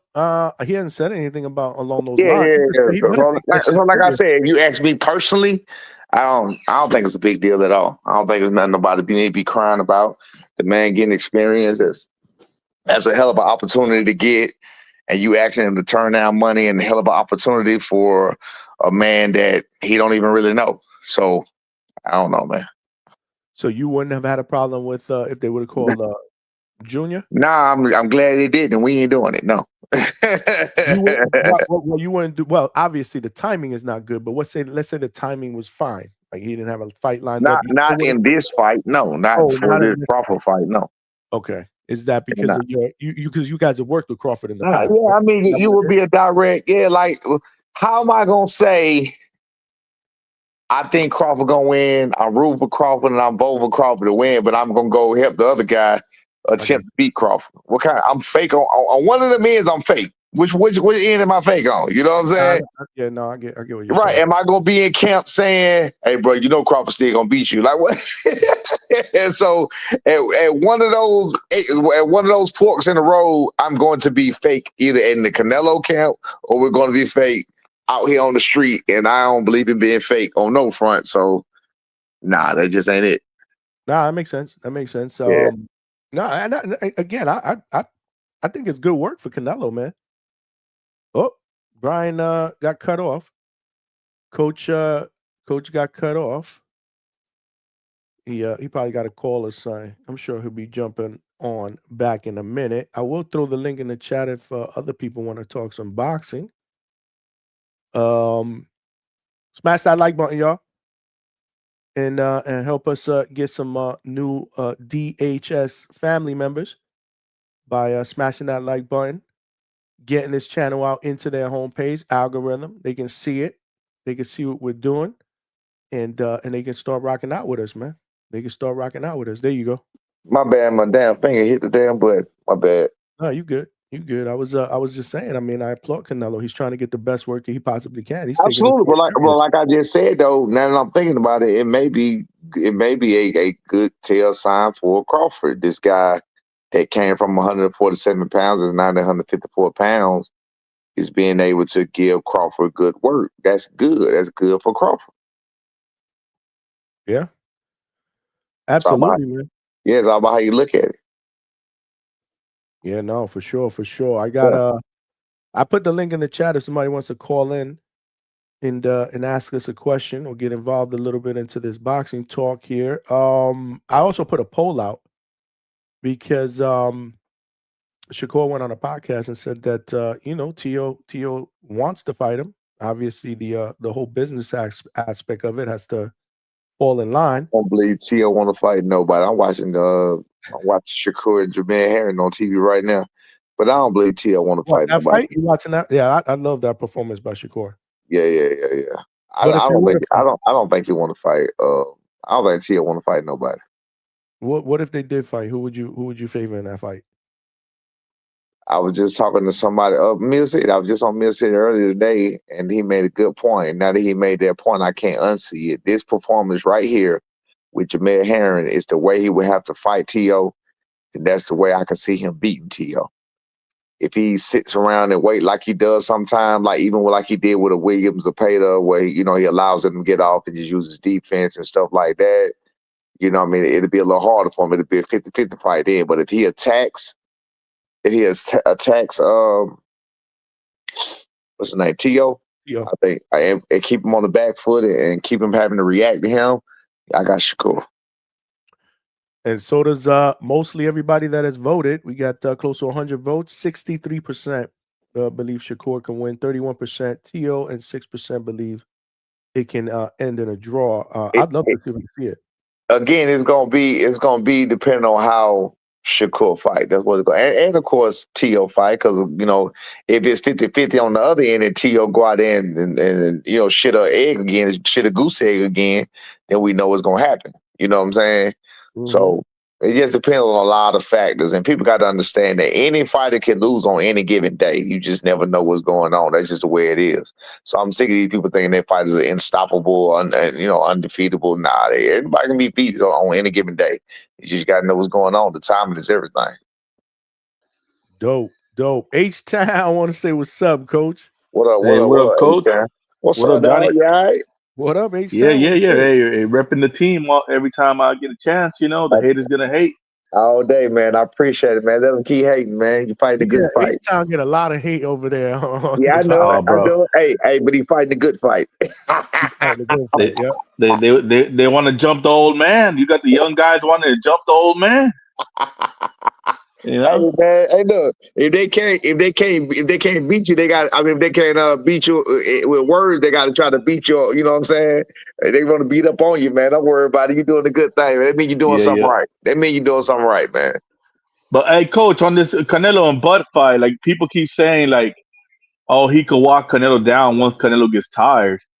People are acting like this is the same Canelo that fought Floyd, the inexperienced Canelo that was headhunting, and he had no discipline, in that fight. He just kept trying to headhunt, and try to get the knockout.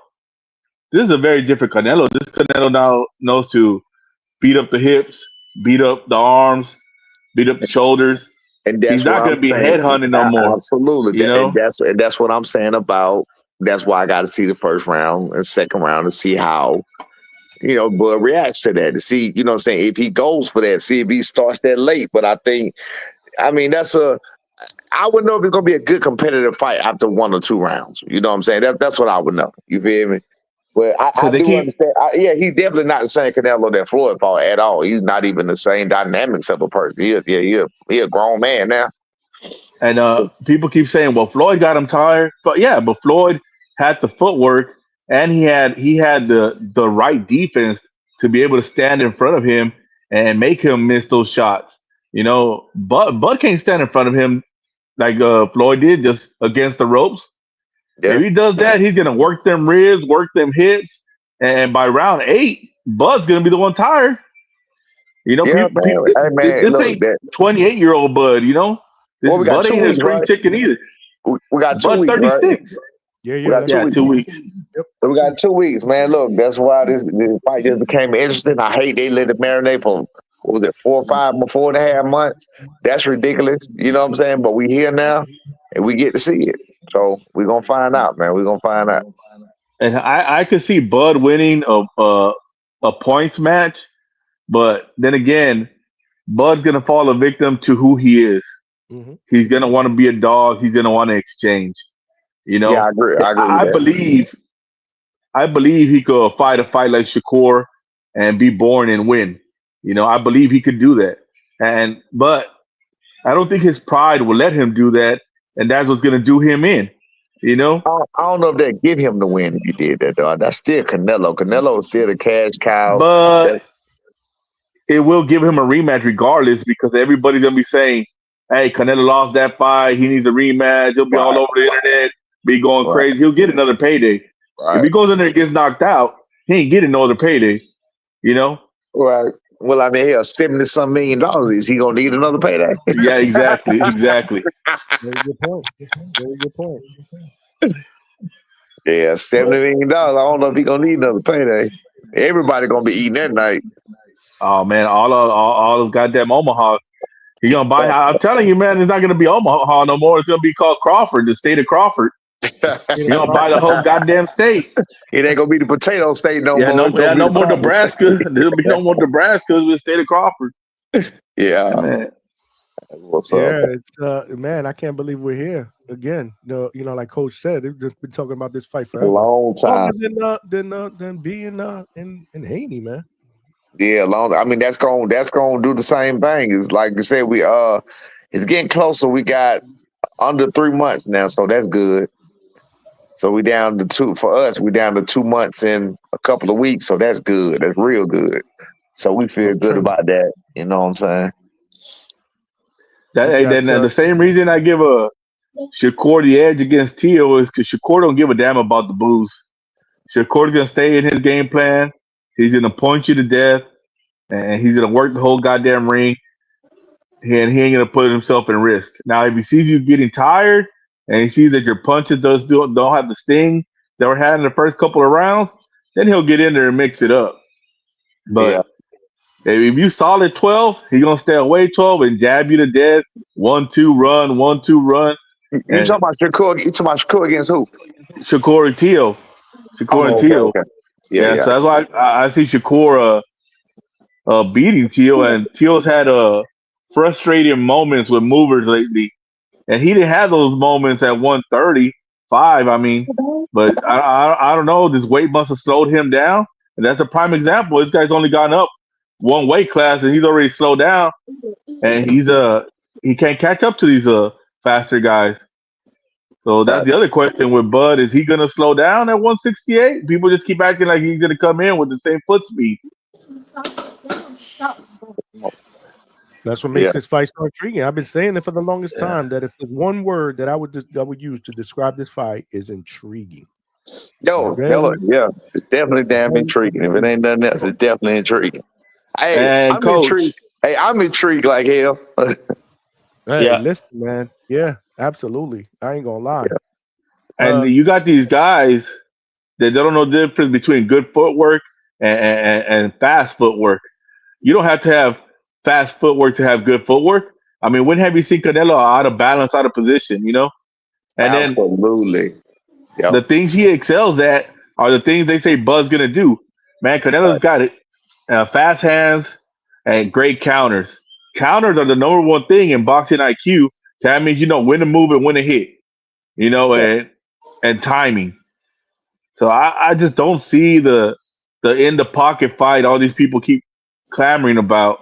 I just don't see it unless Canelo goes in there and he's tired by round 3 like he did against Bivol. And people are forgetting in that fight, Canelo said he didn't do no road work because his knee was messed up. And he's been doing road work now. And he's got all these young, fast fighters in camp with him. And I'm pretty sure they're pushing him. He got these young bucks in there, man. Yeah, so I'm sure they're pushing him, man. So I don't know, man. Like I said, intriguing. We'll see. First 3 rounds will tell the whole fight. You know, it might be a boring counter fist. You know, feint. Nobody throws nothing. See, this is why I asked that question. This is why I asked that question the other night on the show. Like, is this fight going to deliver? I'm really at the point where we go after this fight, we're gonna be like, damn, man, this shit wasn't even.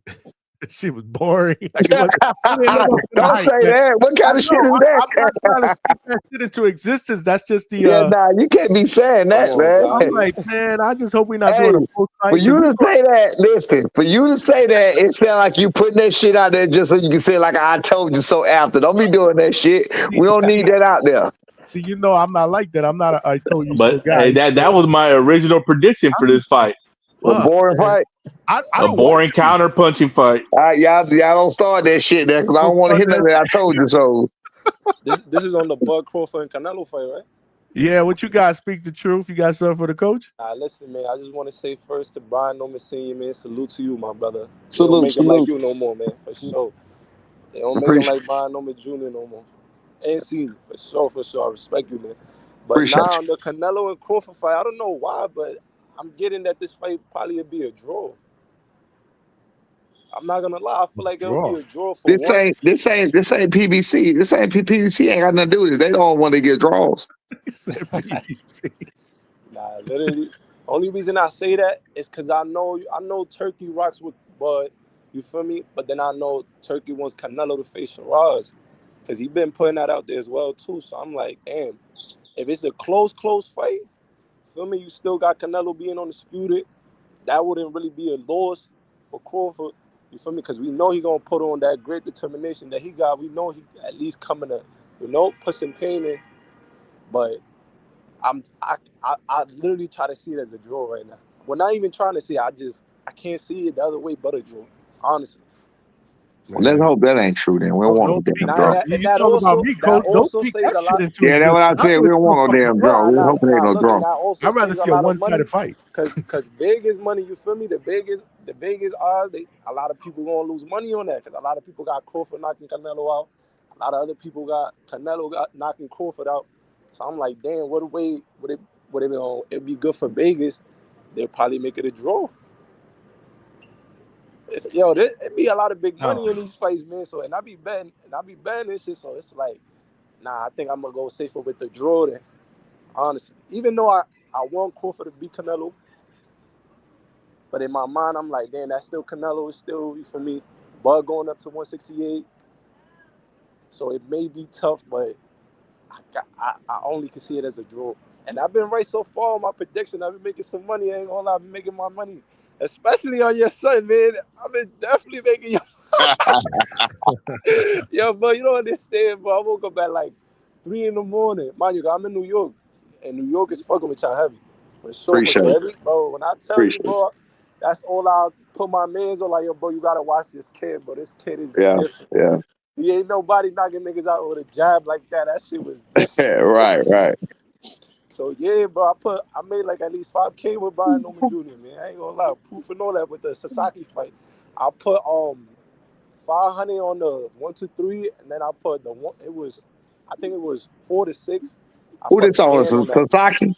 Yeah, I put a band on it from 4 to 6. I nailed that shit on. When I woke up, and mind you, my What birthday. What you want on that, man? I lost on that. I lost because I bet on 3. I bet 1 through 3. I didn't bet. You know the funny thing?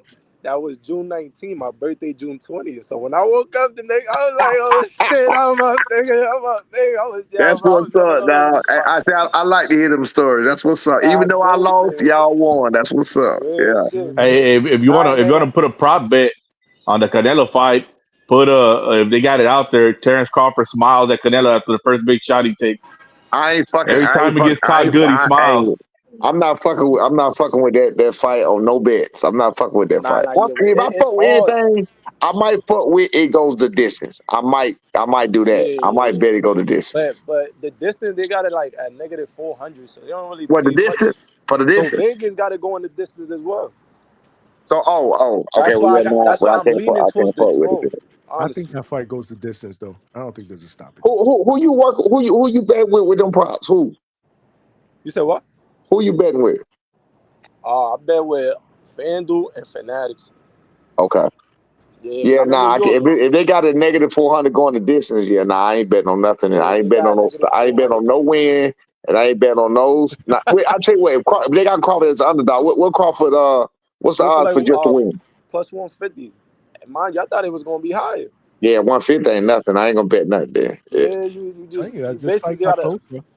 There were a lot of people. Double your money, but it's not gonna be none. Yeah, I'm gonna stay out. Yeah, I'm gonna stay out. The draw is plus 1,600, and I've been seeing a lot of draws in boxing now. So I'm like, damn, that would make a lot of people money. They can bet about $5. Bet $5 on the draw. Johnny, I'm gonna tell you like $70-something. Right. 80.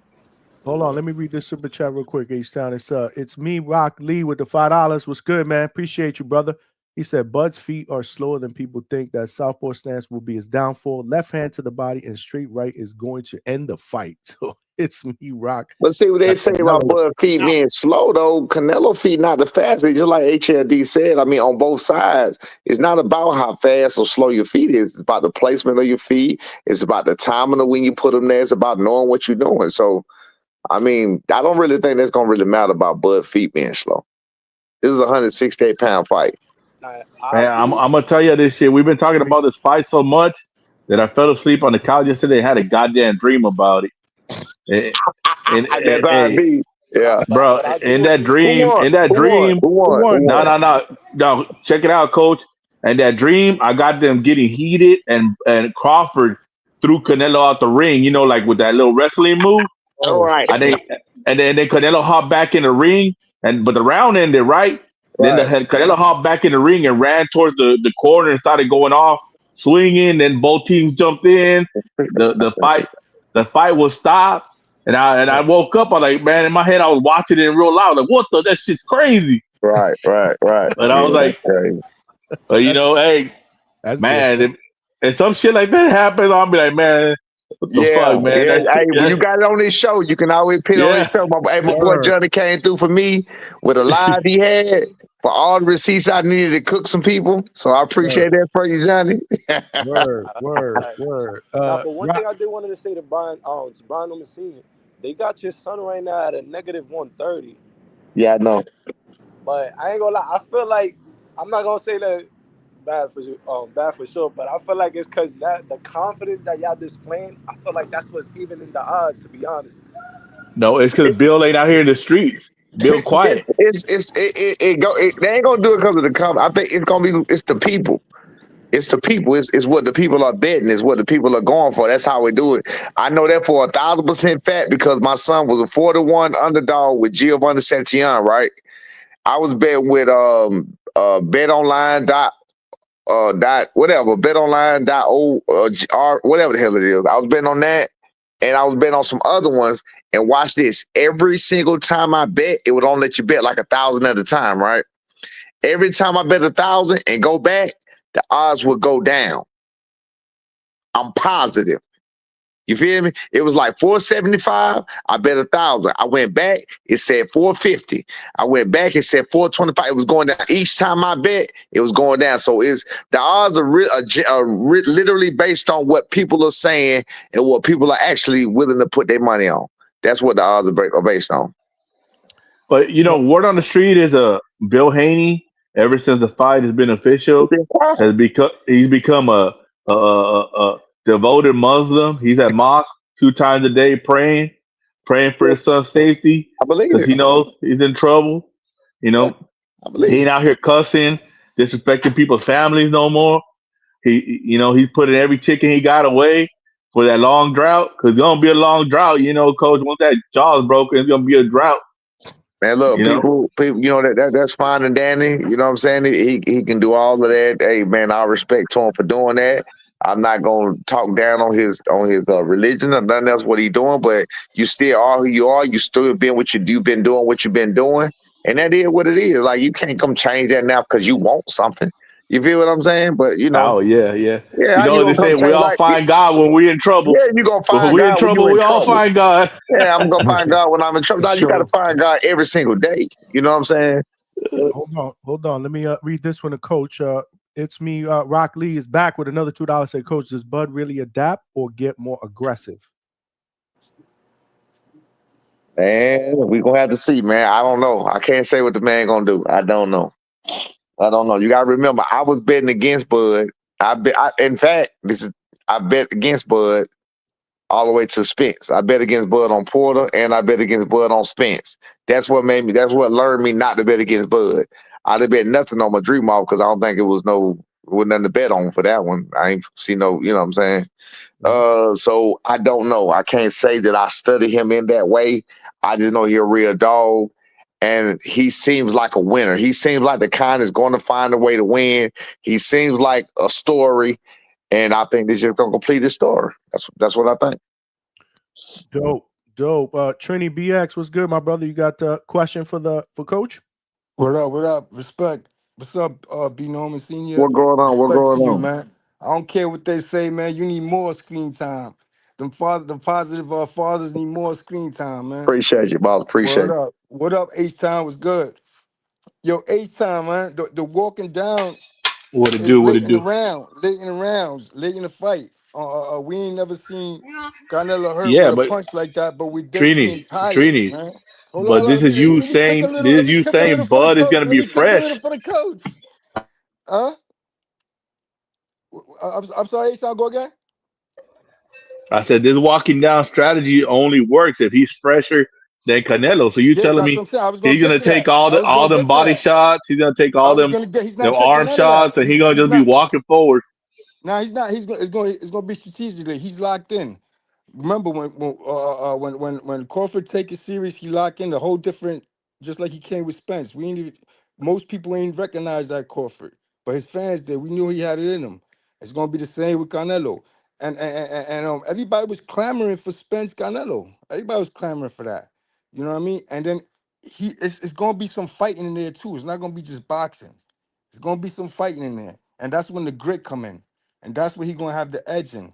You know what I mean? He didn't have the role. We forgetting about the hand-picked opponents Canelo's been having. That's why he looks so good like that. Because them hand-picked opponents, because everybody go to them fights and he get 80% of the soldiers and all that. Crawford never had that. Crawford was getting kicked out of gyms for arguing with coaches and stepping up 2 weight classes to take on Brian Prescott when other promoters would have not let their fighters do that. So he been through the grit. He locked in with young Lester Martinez. Martinez pulled out of 2 fights for migraines. That shit ain't coincidental. You know what I mean? And I know, and then Canelo's locked in with Val Saint, a young 154, hungry young dude. We don't know how much is that taken out of him because he had an easy road not an easy road his last couple fights, but handpick a put Mangui, Coach, Belanga. He wasn't locked in for that. This training camp is going to take a lot out of him. And let's not forget about if he does decide to be smart and like they say, boring. One of my favorite fights was Rigondeaux versus Danier. You know what I mean? I call him Danier. Just like Bruce Lee, just like Crawford is Black Bruce Lee, man. In my household, that's what we see. That's what we see. The switch hitting, the pressure's not gonna get to him. We already know what he do. With the pressure, he get hit ahead and drive himself to the hospital. You know what I mean? Canelo's been in the gym since 15. He may be getting old in this fight. Okay. All right. hey coach, we Okay. Yeah. we uh we handpicking undefeated young lions and undisputed champions. We handpicking undefeated champions. Listen, God, this listen. cherry this cherry tree is a special cherry tree, coach. I mean, I'm with you. I'm with you, but can we be honest about John Ryder though? we had one man though. One. Yeah, everybody about what about that one, What weight bro? did he fight Hey, hey, Mongoya? What weight did he fight Jamie at? Jamie's 154 pounder. He rushed him Yeah, up. but Canelo's 5'6", coming up from 140. You acting like this. See, this man's shadow is so big in boxing. Yeah, I act like he's 6'4". This dude's a little midget, yeah, he bro. 5'7". He 5'7". Yeah. Man, he Win, 5'7" with them heels on. win or lose though, I'm just glad he getting the shine, man. Cause he's another one that need to be promoted. Cause he's not in the media. Cause he's not doing no dumb shit. He ain't smacking females. He ain't wilding out in the clubs. He need to be up there, and I'm glad he getting the light. But let me just talk about the Shakur. That's a scary fight for Shakur, man. The longer it go, man. And he like you mentioned about Crawford smiling when he gets hit. Shakur's worse, man. He be shaking his head. You know what I mean? And Teofimo is not the one to play around in there with. You know, I know the strategy you said about Jamel Herring, but I don't know his power got to be. This is at 140. Yeah, Yeah, 140. Yeah. yeah, Yeah, that's gonna be a real interesting fight. But you know what yeah. I'm waiting for? I'm waiting for B. Norman versus David Haney, man. That's what I'm waiting for, We man. coming, man. We Oh, coming, man. Hey, that's we the on the count. We on the execution. count. That's the I know, It's execution. I coming know. fast. We on the countdown, baby. It's coming Yes, sir. fast. I've been following for a minute. I see the That, progress, man. that's Yeah, Yo, right. you know what's appreciate crazy? I told Johnny the other day. I went back and went his episode, and I heard the coach mention you and Pascal. I watched that fight, man. you. Yeah, I watched that fight, yo. You kept your hand up, that nice jab, Yeah, leading to the body when he was against the ropes. yeah, And I was yeah, telling Johnny, with, anybody when they're in the game, like whether you in the street or outside or whatever you're doing, when you get older, your mind is sharper and your body can't move like it could, Right. but you got young Got Junior yeah. that operating, Right. King. So I know that's why he's your favorite fighter, man. I could just imagine, man. God bless, man. I mean, I appreciate you, man. I appreciate you. For sure. Yeah, man. We appreciate it, man. I say we, Coach. You hear me? We appreciate it. Yeah, we Nah, appreciate it. you know what this is. The Yeah, Norman man, Hangout. Team Norman, baby. Team we locked Norman. in, man. We locked Hey, everybody. Johnny, Everybody on shout the out. squad right here. We appreciate. We got H-Town. We got my man. We appreciate it. Everybody, we home team. And Johnny, shout out What to up? you, bro. Because your description says we here, you talking with the homies. Bro, I can spit some personal shit in this shit already, man. I feel like I'm with the homies. I was rewatching Yeah, this we shit like, here. yo, We locked in. I'm That's arguing true. with this motherfucker here. I'm doing this. I'm talking about my pops, man. I'm That's talking true. about real shit. Like, you know what I'm Yo, saying? Rest in it's peace the to my fucking uncle. Your description, bro, you gonna get there, bro. it's the You're gonna hangout get there. spot, That baby. right there. It's Cause the I hangout don't spot. talk the shit I was saying in here. Yo, people was going back like when I showed like my brother, my little, my shorty inside. They're like, yo, what the fuck? This you talking? I'm not that man. You know what I'm saying? So, you know what I mean? But I that's let what's you up, man. I let you get it out, man. You know, Nah, it's no, but it's the you was in your it's zone. you know what I mean? It's the vibe, bro. It's the The vibe, man. it's the It's not the camaraderie. It's the nonsense on this camaraderie. chat. Oh, Yeah. appreciate that, Which man. That's what we here, man. Laid back, good boxing talk, man. I appreciate it, man. That's what we But do. I would stay on, but like I told you, I'm training for the third shift. But a couple weeks, y'all gonna see me, man. Respect, coach. Good luck. I know you got this.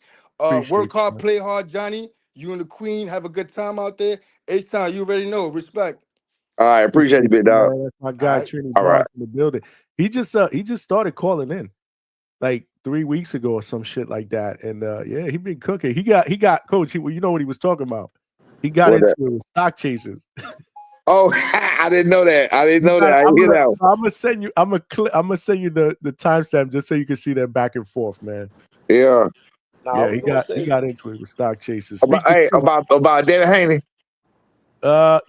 Yeah. But you see, Oh. check it out because stock chasers took that the wrong way. He wasn't even saying anything bad, Right. but stock chasers took it the wrong way, and it Because went. he's a nut chaser, not a stock chaser. He's a nut chaser. Hold on. nah, yeah, That shit went from 0 to 100 real quick. Speak the truth. You forgot. He said he forgot to tell you something, coach. But Nah, before you cause do that, my hold on. girl, right when B Norman was speaking, my girl called me right there. I'm like, damn, man, you calling me at the wrong time right now. They call you at the wrong time, bro. You at the hangout. You on the hangout spot panel. You Yeah, get that's why I'm like, the only hold one that on, can let do me that hang is out with the coach. fellas real quick. Coach Nah, be real getting the shit. phone calls. Now, one thing I wanted to say though about that, I ain't gonna lie. You feel me? I used to like Bill Haney back in the day. You feel me? Like the way the Shit, me story, how you too. feel me? You bringing your son up, you installing Me certain too. things in him. But I'm seeing now what you really installing in your son is a bunch of bullshit. For me. Yeah, yeah. It's Me like you too. got a guy Yeah. like Brian Norman, humble as hell.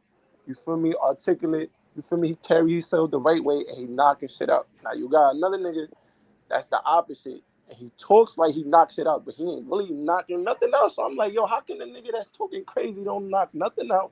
But then the one that's humble and carry himself the right way be doing that work. So it just shows the character and it speaks volumes. So it's just like, yo, bro, I really don't see this fight going past 7 rounds. And I'm being honest, bro. I won't be surprised if this guy get clipped in the first 2 rounds and he don't want to fight no more. Or they throw in the towel. Like it's either or that I'm seeing it. It's not even to be because I'm with Brian Norman talking. No. I didn't try to visualize this fight. I tell you, I bet money on this. So it's like I try to visualize, and I'm not looking at the Brian Norman before the Quentin Randall and all that. I'm looking at this guy that looked like he evolved just within a year and a half. Like, yo, being a champion really does something to you, kid. That ain't the same But guy. yo, I don't care what nobody talking about sparring stories from back in the day, whatever, all that shit in the past, bro. Look at it right now. What he doing right now? He I've laying been shit to saying, sleep bro, cold. this fight is gonna show you how much Bill really loved Devin. Because Real he could have shit. stopped that Ryan fight. He should have stopped that Ryan fight. But he saw that bag and he said, I can't stop it. Because, he needs to have a chance because we're about to lose that bag. And Because I Junior's seen going it. to hurt I him. get, but mind you, and Junior's I going to seen hurt him, bro. He's going to need to throw that towel in. not, but this When the he sees funny them part. legs weak and he barely, and Devin's got heart, I'll give it to Devin. He's going to want to get up. But you got to save a fighter from himself sometimes. Not, but this is the thing though. From that, right? And that fight with Ryan, you feel me? he was the guy. He was like, can't nobody beat me. On that night, can't nobody really take him out that fight. You feel me? Cause he had a lot of confidence. You feel me? All that been through, so he wouldn't want to get stopped on that night. But after that, I know that Fake did something to him, but I'm not gonna use that as an excuse because he's still pumping up the same shit. You saying you levels above it, and okay, cool. I respect it. He's still calling people I a C respect class it. I don't fighter. want to hear no Last C excuse. class fighter Yo, beat his ass. I'm going on Greg Hackett's show. I'm going on that nigga BFTB, whatever. And I want to hear what type of excuses y'all got when y'all saying Devin's going to wash it. Y'all saying Devin's going to do all this and that. Cool, keep it like that. Don't come with no excuses that, oh, this is first time at 147. Oh, no. That's all they're going to come with, bro. I'm like, yo, bro, y'all really can't respect me, bro. Y'all really just going to make any type of excuse just to not give this guy credit. And I see I, it. I'm like, hey, look, I that's how keep telling y'all, bro. Hey, speak. I keep telling this is strategy. You know, they could have gone and go fight Rolly and probably lost. They could have gone that's and what fight Mario and probably lost. They can't afford to lose those fights. They could afford to lose to Brian Norman Jr. He's the most dangerous fighter. He's the youngest. He's the next star up. They could say, hey, we lost to, the next face of Nah, boxing. but that's not what they saying, though. But that's the excuse they got. That's in the bag, bro. That excuse is in the bag. They're gonna say he was younger, more dynamic, powerful. Did you see the Sasaki knockout? Nobody wanted to fight him.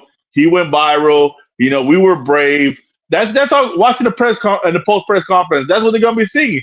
Senior, I'm that's not what even they're gonna going to be lie, singing. though. Yeah, I know. I know. That shit. H-Town got it all laid out from the Nah, if I press keep it a conference. bug, bro, What they saying? you gotta give respect to Brian Norman Sr. because it's like you really gotta have the mental fortitude to deal with all this bullshit that's going on. Because there's really a lot of bullshit. Like if he wasn't the father how he is right now and like installed all the confidence in his son how he did it, you could really I can see why now fighters be getting fucked up mentally because all this shit coming at you Yeah, is a lot yeah. of pressure. Ain't no joke. It Like is. it really ain't That's no joke. true. That's true. As you gotta like really have that mental fortitude. I respect the Schofield because I only like right now Schofield and Brian Norman Jr. for some reason. I like them both. I mean the father on Schofield father, yeah, he cool, but I see at the end of the day, he a father that supported his son and you feel me, putting all that into him like nah nigga, you the one. You Right. gonna keep Right. working. And at the end of the day, it's still hard work. So it's like they don't talk crazy, they're just trying to put the work in. Whether win or lose, whatever the results come, even though y'all see y'all winning the most for sure.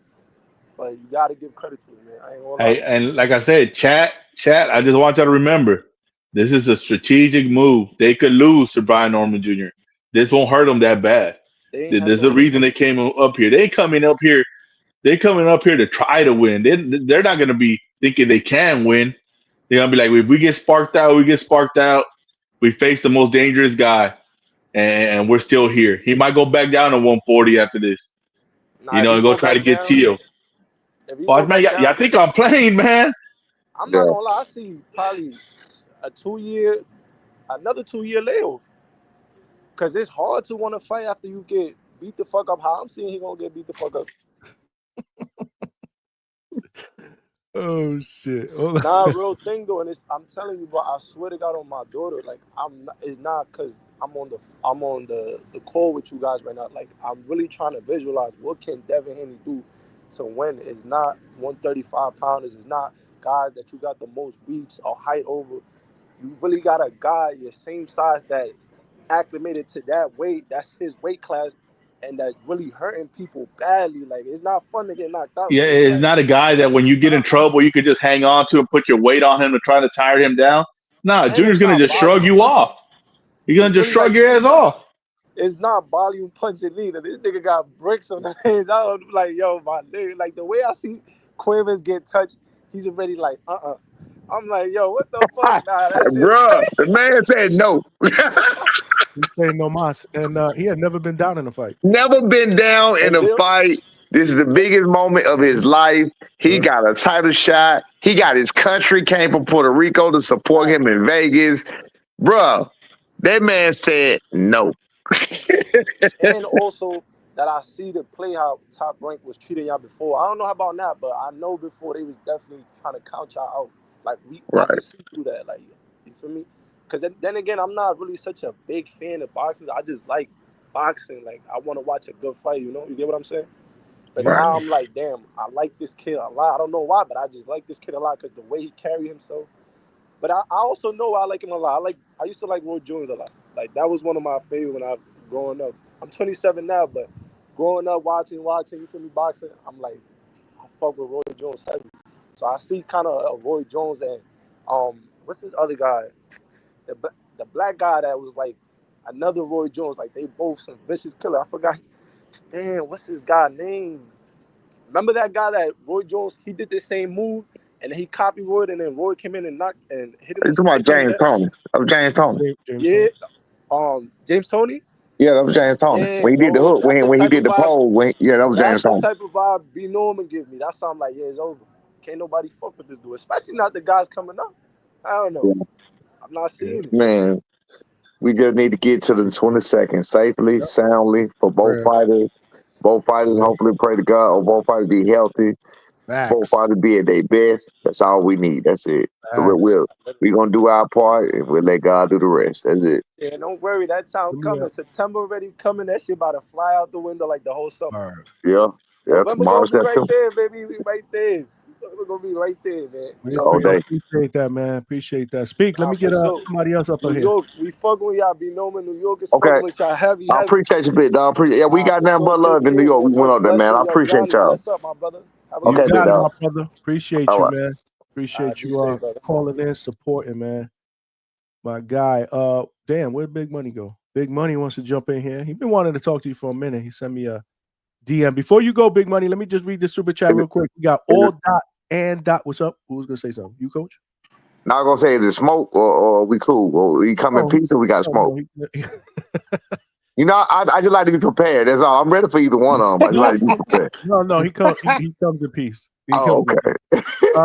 All I'm like, you asking that question out of all people? Nah, I'm ready for it. I just need to know, do I need to sit up straight? Do I need to, lock in? What I need to do? You feel me? All dot and with the $5. Can we get some work with Junior when he starts sparring for camp? My guy is 19-year-old, 10-0, 7 knockouts. Congrats on everything, 100. But I don't know. What weight is it? I don't know. This is all I got, and I'm not sure who all and is. This is somebody that is super chatted for the first time. I see it. Identify yourself in the chat. Yeah, we probably can work that out. Yeah, just come through or whatever. Just hit me on the DMs. I be seeing stuff. So Or just hit me on me the and I'll DMs. hit coach up, whatever's easier. Well, yeah. I mean, but He said 140 he said pounds. 140. He said 140. How tall is he? That's all difference. Oh, Ann, are you a new caller? I don't recall you seeing you in the chats. Or Did Bill send you? Did Bill send you? Are you a Bill Ops? Are you a Bill Op? Are you a spy? Are you accused of espionage? You're out of control. You got to identify yourself. We need ID. We need all kind of shit. Background check. We need all that shit over here. He said, ask Pete about DMO in Phoenix. You talking about my Pete? Champs Boxing and Fitness Pete. Gotta be careful though. Ness might have sent this, man. Tip, what up, Tip? You talking about Champs Boxing and Fitness, Pete, or Pete from Ohio, Detroit, or Pete from Detroit? He said it's all love. We messing with you all. We messing. Yeah, with we you, just fucking with you, dog. We just fucking with you. We got it. You do need to show some ID. You got to do a quick background check. I'm blind as hell. I'm having trouble reading these comments, big dog. I'll read them to you. Oh, wait. Is that my cousin? No. Peter Latorre? No, that's my cousin, the one I had on, but that's not him. Oh, I don't know. That's him. He's not 140. That's not him. No. He said ask him about him. Ask Peter Latorre about him. Oh, okay. Okay. Okay. I got you. Yeah. Yeah, okay, your nephew from. I got you. Okay. I get you. Yeah. Nah, he ain't no ops. All right, I gotta start reading. That shit hurt. Big Money, what's good, brother? What you got for Coach, man? Yo, what's going on, Johnny? I almost forgot what I was gonna say. What up, Coach? What's good? What up, big dog? Yeah, man. Yeah. Oh, what up, H Town? I see you up there. But yeah, man. So, coach, I was just let it be known because I said it just a minute ago in the chat. Somebody told me where Bill at. Let it be known. I ain't seen Bill back on TVV since I asked him about the drug testing. You dig what I'm saying? I ain't seen him back since then. Full of shit. People, I mean, I told people, man, listen, we talking about the fans is the craziest because I'm looking at it like, wait a minute. We can move the needle around the world like, celebrities, boxers, or whatever else on a different playing field, but you can't say that on July the 10th, a man signed up for something and told y'all he would start August the 1st, which I was unaware of. So people don't know that. I didn't know that. Right. My son signed the papers on July the 10th. I was under the impression that he signed up on July the 10th. I didn't know he told me he'll start when he came back. I knew nothing about that. They came out on July the 18th, but Bill Haney knew that. So my thing was, brother, after all of those days, it took you 8 days to realize, wait a minute, he's going to do it on the 1st. Why you can't do it now? It took you 8 whole days to realize that. And then instead of just emailing back, hey, what's the problem with y'all start now? You want to send the memo to all of your minions in the YouTube world and get them to make a big deal about it. When it was a simple conversation that could have been had. You feel me? Yeah. So now, just like my man just said, you asked him on TBV about it. That's why he ain't got nothing to say, bro. Man, I'm just saying like this. I know Johnny will tell you because I made a video just talking about how how that should rock because he's paying for it. It's going through VADA. He should have let VADA just release all the test results first, but he been giving it to all the people that he cool with on the internet, and it's like it's the same thing what happened with Bud when they was trying to say that his VADA testing stuff was all doctored up. Right. That kind of thing could happen if you're doing it like that. That's why I was like, I made the little video, whatever. I was like, yo, you should put that out through VADA. Then you can give it to whoever you want. That way it's official tissue. It don't gotta be a whole thing. Because the last thing we want is to hear some nonsense like, oh man, somebody pop, be known pop, and it's under the part of the testing that he's paying for. Then it's gonna be just as funny as everything else been up until this point. You know what I'm saying? I ain't got shit against Bill. I ain't got shit against nobody. I like active fighters. You know what I'm saying? You a fighter, you active, you doing your thing, you got something I can get behind, I'm rocking with you. That's why I rock with your son. I remember when I really started rocking with Junior was the Santillan fight. You know what I'm saying? I've said it a million times. Santillan is a dirty fighter. He dirtied in a public bathroom. Dirty as elbows. Dirty as hell. Forearms, elbows, shoulder blocks to the head. Everything. Top of his head to the face. He was dirty as shit. And that's why he deserved what he got. He did. Yeah. You know what I'm saying? And I looked at it like that. I was like, yo, that's the icing on the cake. And people trying to make it seem like knocking out Jen Sasaki is some lightweight work. All I'm trying to figure out is how many people y'all see get knocked out like that cold. Period. In any weight class. In boxing. Right. Yeah. That's not like it happens. It don't happen every day. No, it don't. And David Haney said, if any of those guys, T.O., any of those guys getting there with Jen Sasaki, they would have did the same thing. Well, last time I checked, I ain't never seen them sleep nobody where they was laid out and had to get carried out on the stretcher and woke up 5 minutes. I didn't see that happen to nobody on no level with neither one of them. That's a fact. That's a fact. Man, look, it is what it is, though, man. You know what I'm saying? Even their favorite fighter not even doing nothing like that. But, they gonna find a way to move the needle. They gonna find a way to move the goalpost. And that's what I'm sick of. So I already know what's coming after this. But again, I've already said what we're going to be doing. We're going to be doing to the ones that talking that trash. We're going to make sure they up next. We're going to make sure they call our name next. We're going to make sure we call their name next. Now don't go hide. Mr. Elite, Mr. Low Level, Mr. Who we knocking out. Bring your ass on up here, too. No, I hear you. Step forward, please. You'll bring your ass on up here too. I think what a lot of them underestimate is how Junior is way too. Brian Jr. is way too methodical. Like you watch this dude, he's not nervous in them big moments. No, and you know what I'm saying. And it's like when I'm paying attention to that, I'm like, I don't get why people think that he's gonna just somehow fold or it's gonna be too much pressure on him. You know, all that talk about the footwork. I think a lot of the talk is people trying to undermine his courage because they want something less than a great product. They want their fighter to win. And the way I'm looking at it, I want him to be at his best. Like how you said a few minutes ago. I hope both of them they boys. bet. That's what I want to. Absolutely. Hopefully they both good and great health and at the top of their Yes. game in Yes. November.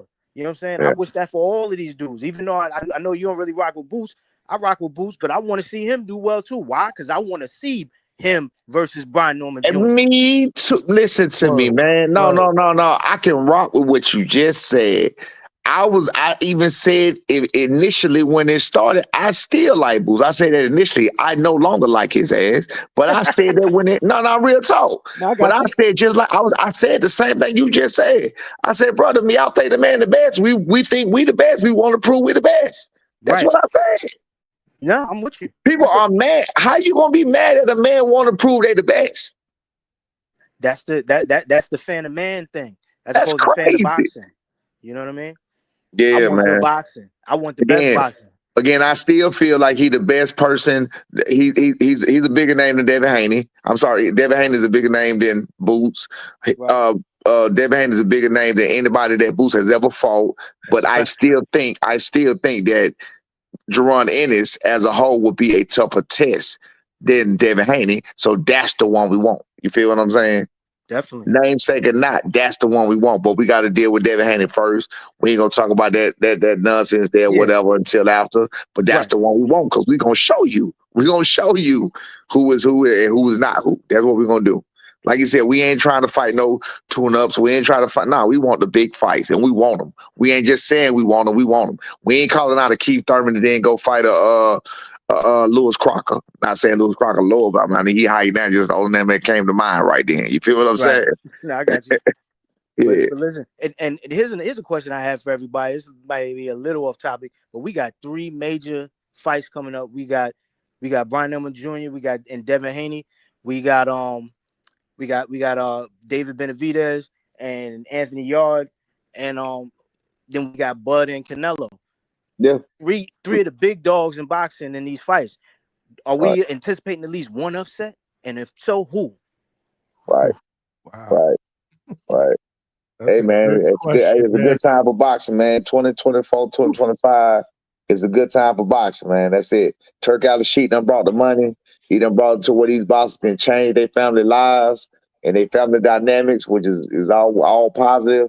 It's a good time for boxing. That's how I feel about it. Hey, Coach, I keep telling people that we want the guys to think they're bad. We want the guys that come in there and say they're going to spark us out. Yes. You know, we'll hunt down the little rabbits that are going to run too. We ain't got no problem with hunting them down. But we want the big bad wolf. We want them to come in the cave. We want the one really that bad. Yeah, some people only fight people that don't want to fight them. No, we want to fight the ones who want to fight. We want to them fight guys that say they're going to be in the pocket. You know, they're going to trade. They want to trade. They got the power. That's what we want. Bring the power right over here. Yeah, that's what we want. Bring it on. Show us how bad you are. That's what we want. This is what they don't understand, Coach. They don't understand this. They think, oh, no, they're going to be scared. No, because of Instagram is they got everybody so used to being to fakeness that they don't know what real is, man. That's what it is. They just don't understand the real no more. Everything is fake. Everything is manufactured. Nah, this is real deal right here. It's pain, Coach. Pain. This is you got Clubber Lang right here in his prime. He's bringing pain. Absolutely. But yeah, yo, I'm gonna drop off. It's good talking to you, big dog. Good nice luck chopping in it camp, up, bro. Man. Definitely. I appreciate you, Johnny. Peace. You know it. Big money. Nah, he had always he sends me a lot of stuff, you know, on DM and stuff and support. So I knew he was gonna come and show some. Yeah, he did. He explained a bunch of shit about the processes with that whole VADA and the drug test and the fact that they should be announcing, or which they're not doing, like results and shit like that. But you know what though? You know what though, Johnny? Announced. You know what, Johnny? Yeah. That's nothing to us. That's what's brilliant. That's nothing to us. We talking about drug testing, bro. Who the freak are we around about some drugs? Who we hang around? Who are we associated with? That's nothing. I've never seen a person that does steroids or PEDs in my life. I've never seen them in person. Never knew nothing about it. That's not where we at. That's not the realm. That's not. They talk about levels. That's not the level we on. I don't know them kind of people. Never met them kind of people.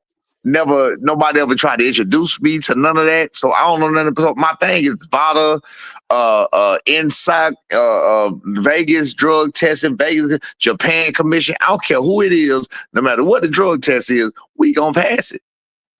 So we're not even worried about drug test. That's what's funny, Coach. You got the guy that's hanging out with Pablo Escobar talking about cocaine. I hope nobody's on cocaine. I hope nobody's on cocaine, Coach. This shit crazy. You know, it don't make no goddamn sense. Hey, look, we don't even know nobody, and you hang with the nigga. Two-Tone be saying that shit. Back with the $2 said DMO Watson on all platforms is my nephew fighter. Okay, so I'll get some information. Ask him what's our nephew fighter name. That's what the name is. I think DMO, didn't he? DMO gotta have a real name though. Yeah. You gotta give us. We probably can get that in, big dog. We've been scouting. We got some fighters already. We got our first one coming in tomorrow. Damn, tomorrow night. Hey, Coach, and on that whole drug bullshit, then you got Pablo Escobar on record that's saying Devin Haney is his favorite fighter out of everybody on the snack stable. So he's gonna do what? So of course he's gonna do whatever he can do to make sure Devin Haney comes out on top. But I'm gonna tell you, we just gonna ignore all this. We're gonna ignore all this. It don't even matter because I'm gonna tell you, like I told everybody with Jensen Saki, it does not matter. I'm gonna use the same exact thing that y'all use on us. Skills pay the bills. Y'all do not understand the skills that Brian Norman Jr. possess, but we will make sure we stamp it in stone after this fight that y'all know the skills that he possess. We're gonna make sure you know that. No matter what he's on, it ain't gonna give him a chin. I'll tell you that much. It ain't gonna give him a chin. Carrie G.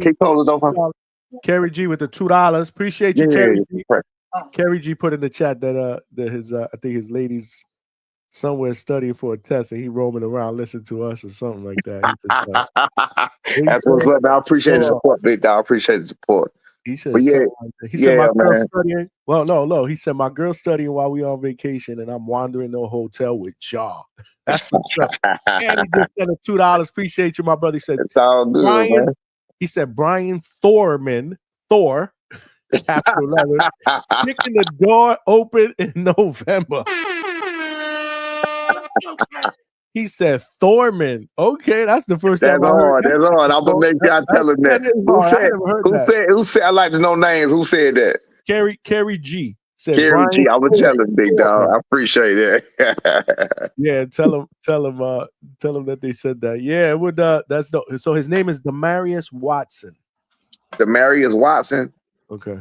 All right, we'll check him out, man. See if we can. We'll figure it out. Yeah. We'll see if we can be in touch with Johnny or whatever. We'll see if we can work. Where you coming from? Wait, is he in Phoenix? Did he say? I think he said earlier. I think he said Phoenix. I think he said earlier. He'll respond again. I think he said Phoenix. So if it's Phoenix, then that means he probably want to be a paid spar, probably where we got to fly him in, get him room and everything else like that. I think we already got enough of them already coming in. We got them lined up where they coming in and going to start tomorrow. So I think we already got them lined up. But if you want to just come through to get some work, that's a whole different story. But as far as like paid sparring partners or whatever else, I think we might be okay with that right now as long as everybody hold up. Yeah. All right, Coach. Johnny, I'm going to hop off real quick. Okay. If I hear any crazy shit, I might hop back in, man. But you know how it goes. Salute, Coach. All right. See Norman all day. I'm out. For sure. Appreciate you. Yo, because H-Town be on here. The other day, he fell asleep on the panel. It was like 4 of us or something. I see you had some border shit going. I seen Tip over here. I seen I seen Lobos over here one time. I seen I been seeing on here the other night. Ness. Oh, I seen that. I come in. You didn't see me come in? Did you comment? I did. Y'all didn't. You didn't catch it because I didn't waited a catch while. it. You never caught it. No, I 'cause said. I would have read it. You know, I would I have read it. said. I have literally never seen this on no other platform. That's No, what I that's said. exactly what I said. I was like, I damn. seen him there. I seen him down there. I said, "Damn, Ness over here. That's crazy. I got a whole party here tonight." I felt special. Yeah, it was. There was somebody saying, "Yo, the boxing voice is on tonight." How you get this to tap in? You drop the link and he asked to come in, or you asked him to come through?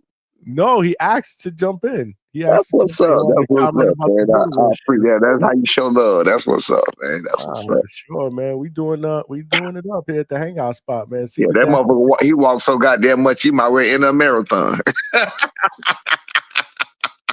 He done got right. He done got addicted. He done got addicted to walking.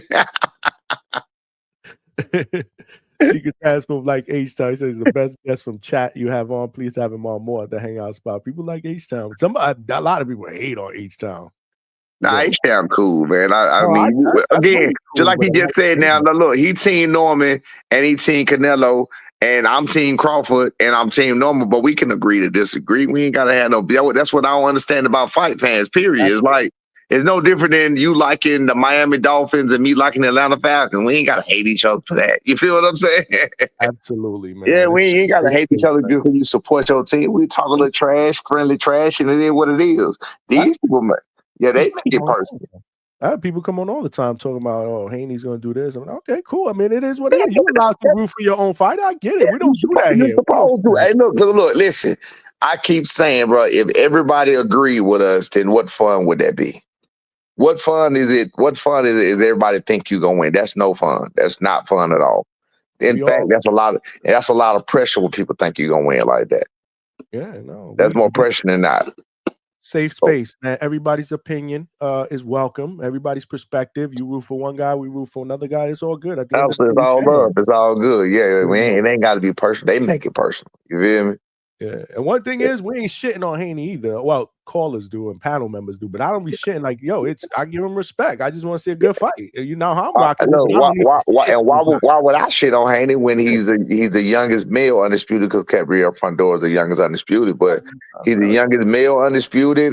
He had a great career. He got some big wins on his belt. He definitely is the one seeking the best fights. I gave props in the past, not now. I gave props to him. I still give props to him for making the biggest fights. But I had also at the time gave props to Tio because I thought this was years ago, a couple of years ago. I thought he was trying to move the same way, but it turned out him to be a punk and he ain't trying to move that way. You feel what I'm saying? Mm-hmm. No, but he just talking it, but he ain't walking it. You feel what I'm saying? Yep. And you know that when even his biggest supporter Punch Drunk Boxing. I had to admit it. So you know it's something big then, you feel me? And I also saw something the other night that Punch Drunk Boxing said he gonna shut his channel down if Canelo lose. Did you see that? I saw that. Somebody told me about that. I wonder if he's serious about that. He said, and then I saw it. He sounded serious. He ain't gonna shut it down for a day. He gonna say, I ain't say how long. He gonna shut it down for a day. He ain't gonna shut it down. He ain't gonna keep it going for a long. Nah, he's not gonna do that. Way too extreme. That's over the top. Yeah. Hey, look. See, then what you don't know. These are the things that people don't know. When I was virtually unknown, pretty much, June last year, when they started talking about T.O. and Brian Norman Jr., Punch Drunk Boxing was the one I used to get it with most. Mind you, I'm unknown. I was all in the comments. In the comments. In the comments. Go back to his old videos from June. I'm in there talking all kind of trash. He stayed ignoring me. I'm in all the comments on his live. I'm like, hold on, bro. So why T.O. want? Because I already knew what was going on behind the scene. Mm-hmm. And I knew T.O. didn't want to fight. You feel what I'm saying? So I was like, T.O. not going to fight him. When T.O. does this, I said, bro, T.O. not going to fight him. When T.O.'s going to this Brian Norman been manufactured, he been made up, T.O. not going to fight him. He'll bring it up. Go look at his comment. Go look at all the videos back from June and July of 2024. You will see me in about T.O. and B. Norman Jr. You will see me in every single comment, and you will see that Punch Drunk Boxing ignored every single comment I made. I was on his lives. I was everywhere. He would not respond to me. What about now? What about if you were to jump on there now? It'd be different, right? Now he know. He admitted it. I don't know if you heard it. He admitted, I don't know what we was on. He admitted that T.O. ducked him. He admitted that T.O. turned the fight down. He admitted it. He had no choice.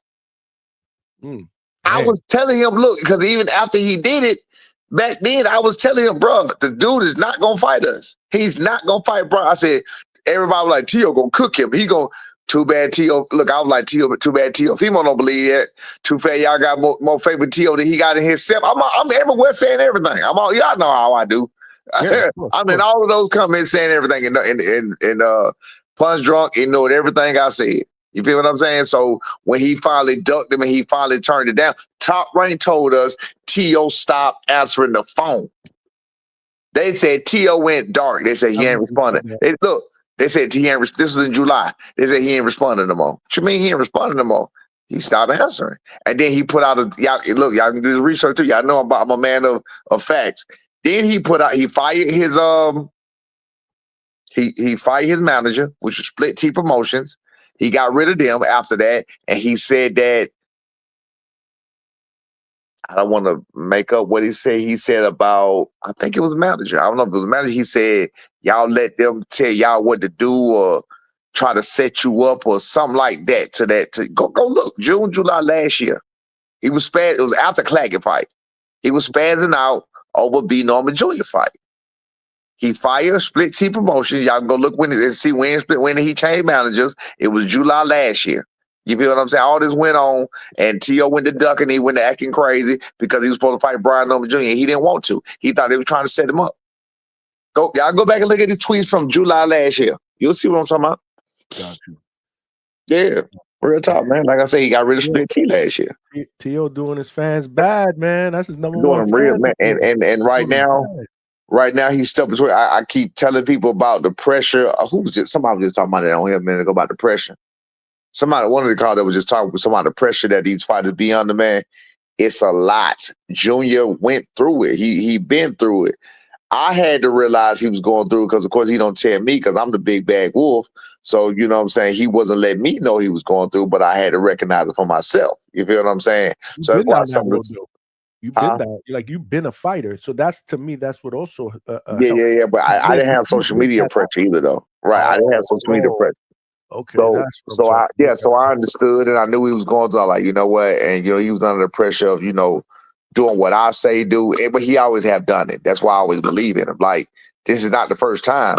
This was the biggest stage. At any of the stage we on right now is the biggest stage, but he always did it. Like, we talked track. We had this one guy around town, and I'll say his name. Showtime. His name was Showtime. I'm just gonna say Showtime. That was his name.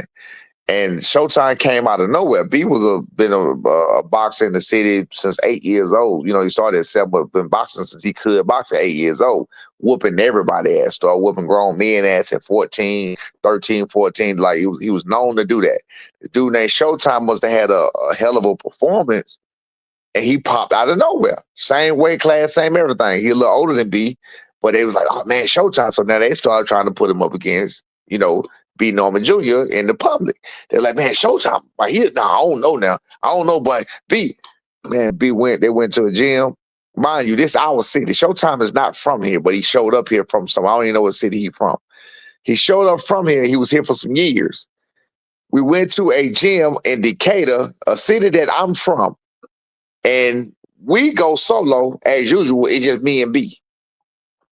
They bring their whole entourage from their gym, but they meet us in Decatur, the gym, the city where I'm from, but it's not my home gym. It's just the city I'm from. So they meet us in the Decatur box because that was a medium for them to meet us in. So it's just me and my son. I lost my voice and everything, screaming so much. Told him that day, I said, bro, you don't need nobody but me. Fuck everybody. I said, bro, you don't need you don't need nobody but me. Fuck me, motherfucker. I'm going in. Real talk. He beat the hell out of that boy. We ain't seen him. Listen. We ain't been able to get him back in the ring since. Damn.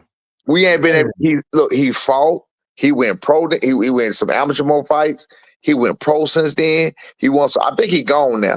Every time I ever called about that boy, and I don't care who hit me because what I'm saying is a fact. Please come on here and check me about it, and I'm gonna show you.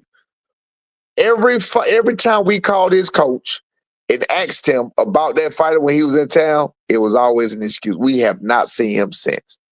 That was like 2016, 17. Damn. We ain't seen him since, bro. So I'm saying that to say that every time I've called B and put him under that pressure, and I need you to do this, and need you to do that, he did it. He went and did what he had to do. You feel what I'm saying? Mm-hmm. So Yeah. you know he used to the pressure. No, I know. I remember that conversation that we had, and I asked you. I was like, "Yo, it's got to be hard for fighters that because they're human, right? So what happens Yeah. on the day of the fight when you don't feel good? Yeah. You can't pull out the fight. Yeah. No. Fighters mind fuck theyself. Fuck it. My fighters mind fuck themselves sometimes. I've done it before, but you have to have that mental fortitude to pull yourself out of it. You feel what I'm saying? Like you can get in a situation, and I've done it before. My son told me he did it before, where you literally literally get the spazzing out a little bit around fight time because you know what I'm saying. You think of the possibilities and the this and the that, but when you know you are who you are, you know you've been doing this all your life. You have to pull it back together, and you able to do that. And that's what he was able to do, and that's what I was able to do. I did the same thing, and I won my fight that I did. I only did it one time. He only did it one time so far. And I mean, like I said, when you pull it back together, that's it. That's deep shit, man. That's what I'm talking about. And I remember you saying too, like this is why, like if you don't feel well, we still go train. Absolutely. So that when you're in a situation where you don't, you've been down that road already. We really want to go train when we don't feel well. Really want to go That's train. what you said. Yeah. We really want to go train. Oh, you don't feel good? Good. Bring your ass to the gym. You know what I'm saying? Yeah, no. I was like, damn. I was like, shit. He's right. Oh, you sick? Oh, you sick today? Perfect. Let's go. Perfect. They said, Orlan, appreciate you, brother. Another super chat. Appreciate the love and support from all of y'all, man. That been showing me love tonight, man. He said, we'll come to Atlanta. No money needed. He just want to come on through. If you want to do that, come on through. We'll make that. We'll fit you in anywhere. Then just bring it in. Come on in. Just let me know when you coming. We spawn Tuesday, Thursday, Saturday this week, and then next week we'll be back on this week coming up. Then next week we'll be back on the original Monday, Wednesday, Friday. But yeah, anytime come in, we'll try to fit you in. Like I said, Monday, Wednesday, Friday after next week, and shit. We'll be spawning all the way up until. I was gonna ask you that question. Go ahead, answer that. When are you gonna be sparring until? Because I want to be there for a sparring session. I'm thinking November. Okay, perfect. I'm thinking November. I mean, it's really gonna depend on how sharp he is. We're on a different front where, like with our last few fights, we just want him to be sharp. He already good. We know he good. That's not even a question. I used to want him to spar a lot. I'm less because again, he's my favorite fighter. I like to see him work. I like to see him operate. But then, within recent times, hearing, James Toney, Roy Jones, and things like that, telling you all the wars and the damage is really taken in the gym, which I can believe. You feel what I'm saying? Because they, these kids go to war in the gym. It's like, as long as you sharp or whatever else, I mean, what else is needed? You feel what I'm saying? You don't need it. I mean, your head is not a punching bag. You know what I mean? So it's not meant to take punches like that. So as long as he's sharp, but we want it all the way up until I'm thinking the end of October. So sometime the end of October or whatever else. And then once we do that, let me see, a month out. Oh yeah, we're gonna definitely spar within a month out. So yeah, I'm gonna say probably the first week of all the way to the first week of November. So that's good and you said you're gonna maintain that Monday, Wednesday, and Friday? Yeah, we're gonna do our best and let something happen. Yeah. Okay. Because I'm coming down on I'm gonna drive up on a Thursday night. Yeah. We can do that. That way I'll be there Friday all day. Yeah, you just let me know. You just let me know the day you coming. I'll make sure everything good for that day. Because again, the spar partner that we got coming in, we got to make sure that they hold up. Spar partners do not always hold up. Sometimes you got to send them home. But if, like I said, my mans want to come just for the experience, which we always down for that. I believe everybody deserves that type of experience. I remember when we was given that type of experience with a Tank Davis, with a Charles Conwell, with a Boots Ennis, with a Chance Crawford. We was given that type of experience. You feel what I'm saying? J-Rod. We've been there with some people. You feel what I'm saying? So so being that we was in there with them kind of people, whatever at the time, I mean, we definitely willing to give that experience back to somebody else now that we in the position where we can be the ones giving that experience. Nope, that works, man. He said, "Where do I contact you for the info?" With another $2. Appreciate you. Hit me in, get my number from Johnny. Johnny, give my number. I'll connect with me. We'll get you set up. All appreciate you, man. Yeah, appreciate it. I need to know how tall he is, because I ain't trying to. We can work with him or whatever else. A lot of people be like 6 feet, 6'2". I've had a couple of them that I'm not really interested in trying to do no over 6 feet. You feel what I'm saying? Like that don't make sense for a 5'8" Devin Haney. Now we could do it on another time. We could do it another time just for the hell of it. But as far as getting ready for this fight, I'm not interested in fighting anybody 6 foot and sparring anybody really 5'11" and older. You know what I'm saying? 5'10" is kind of. I mean, Devin Haney is 5'8", so we really want something that can be right there at the same size. I think he said 5'11", coach, earlier. Oh, we can do 5'11". We can do that. That's right there. We can handle that. That's cool. He said 5'11" on an earlier chat, if I'm not mistaken. Okay, we can do that. Yeah, we can do that. Yeah, I'm almost positive he said 5'11", 140. Then he's typically a boxer anyway. He's not gonna be. He might be like a boxer puncher, but he definitely can move. If he's 5'11" and 140, he's gonna have to be moving, using that range or whatever. So that's good too. That's cool. Yeah, he just confirmed it's 5'11". I was right. All right, that's cool. That's cool. So yeah, just get me. We'll get you guys connected, man. We'll figure that out. My boy Cam Walker, we would have loved to use, Cam, Marcus. Why you not using Cam? Yeah. Because he's 6'2". Oh, yeah, he is. I met him. I met him the other day for the first time, coach. That's right. He is tall. Yeah, well, but 6'2", like for what? You feel what I'm saying? Yeah, I met him on the weekend of the most valuable. Right. He came down for the fights, and Coach Walker came down, so I met him. Yeah, he tall. He tall. Yeah, you see his damn daddy. Daddy was about 6'3", 6'4". Yeah, they both tall. Yeah, they both I had a good time. I got a chance to meet. I had met him. Oh, they both came down there with you? Yeah, they came down to the fights. The fights. 2 week most valuable promotions. The Friday and Saturday at Caribbean. Oh, okay, that's what's up. That's what's up. He came down for the fights. But I had met Coach Walker when I was hanging out. Yeah. Up here. He was on the line. He was on the line. He was on the line when you hooked me up and you helped me out. You remember that I called out Devin Haney out of nowhere and nobody even knew I said it. When I said I'm about to piss the chat off. Remember that? I knew it. When I said, man, I think he said that shit on one of my lives. You did. Yeah, I appreciate that. Hey, you hooked me up. Hey, look. Hey, guess what? And after I cooked them, I ain't heard nothing else from nobody else. Ain't that funny how that happened? Ain't that funny how that worked? I'm talking about they come out. Man, listen to me, man. It's hard work making these fools look stupid. And I'll make them look so stupid because if be only me out here talking it, I'll be like, nah, don't shut up now. Bring me that. Come bring me that. I remember it too. When I saw your thing, I was like, damn. I was like, I think he told me the same thing, man. You got Bill on there. You got Bill on this. His name Beatrice now. The girl who used the transvestite. See, a lot of people don't know this. See, what happened was Bill Haney does. He did a live with a trans woman by the name of Beatrice, right? I didn't know that. Yeah, she wears a Abraham beard, and she talks like this. Hey. So you'll know you'll know that she's a trans by the way she speaks. You feel what I'm saying? Okay. So there's a trans woman. So Bill Haney was like, Bill, tell me why Brian overseas lying. Why is he lying?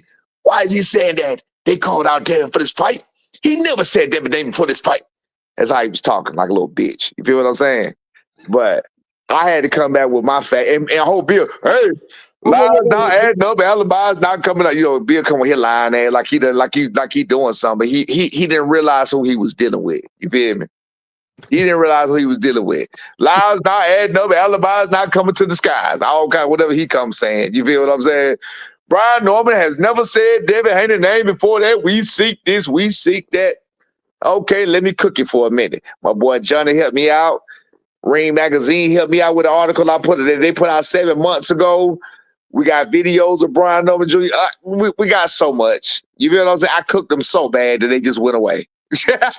I remember during that conversation. Luckily, I had it, and you were like, who I give props to or whatever, welterweight, and I say he's not even a welterweight. You said, well, let me finish telling you why he. I said he's not even a welterweight. That's what I'm telling you, bro. That's what I'm telling you. That's what I'm telling you. I found that shit. I was like, man, I gotta find this because I know he said that. Yeah. Hey, but let me give some real knowledge to the people in this chat real quick. We gotta stop saying what a person didn't say. We gotta stop saying what a person.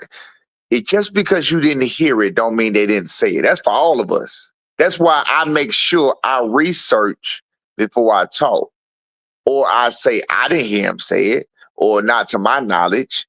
So you can't say what a person did and what they didn't do and what they did and what they didn't say. You got to remember, there's a whole lot of YouTube. There's a whole lot of other interviews going on in different spaces and places, X spaces. You got a whole lot of stuff going on. So you never know who said what.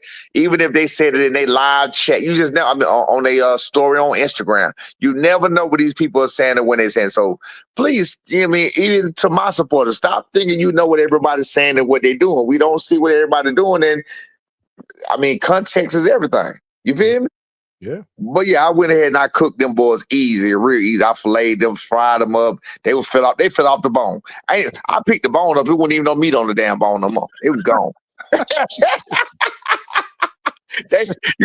You talk about cook. I slid that bone out of the meat. The meat was still on the plate. It was something else, man. I keep telling people, I don't know why they try you, man. I don't know why they be trying me, man. I don't know why they be trying. Look, somebody else hit me. I started to post that. Somebody else, a couple people hit me in the DM and said the same thing. Like, bro, I don't know why they be trying you. Like, bro, they stupid. They ain't figured it out yet. I've been saying that. They have not figured it out yet. I don't just talk. I'm not on here just to hear. I know I talk fast, but it's all in here. It's all computing.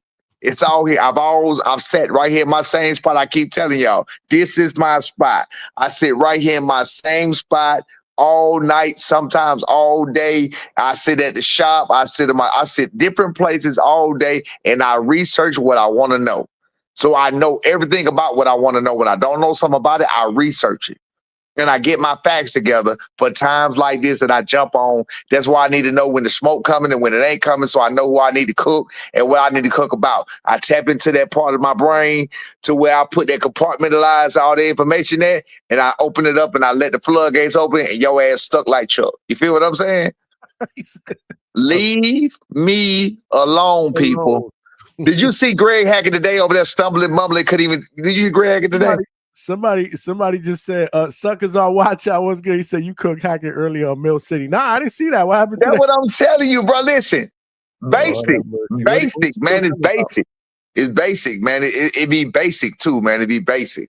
Like, he couldn't even say he came on to about David Haney is too fast, too strong, too small, whatever. I said, okay, cool. I'm glad to say that. So let me ask you a question, because I know how they are. So let me ask you a question. When we beat David Haney, what does that say about Brian Norman Jr.? David Haney is too. He kept repeating the same thing. I said, okay, that's fine. And Danny, my question is, when we beat him and we knock him out better than we did the last opponent or easier, what does that mean? He never would say what it means, right? So I said, okay. He said, because you're not going to do it. I say, okay, if we do it. Then some of the people start saying, if. You can't just say if, because you, brother, can somebody answer the question? Listen, it got so bad. You know who it's about. It's about that guy. It's about that's what happened. It started about that guy. That's what it was about. It was about old boy replying to a meme that Charlo put out of a lion with a boot in his mouth with an Eagles thing on it. And this clown immediately comes out and responds, yeah, let's run that. Okay. You saying let's run that because you know he's going to catch hell and hot water to make that fight happen against his 35-year-old man that's been out the ring for 2 years. That's right up your alley, right? That's what you want.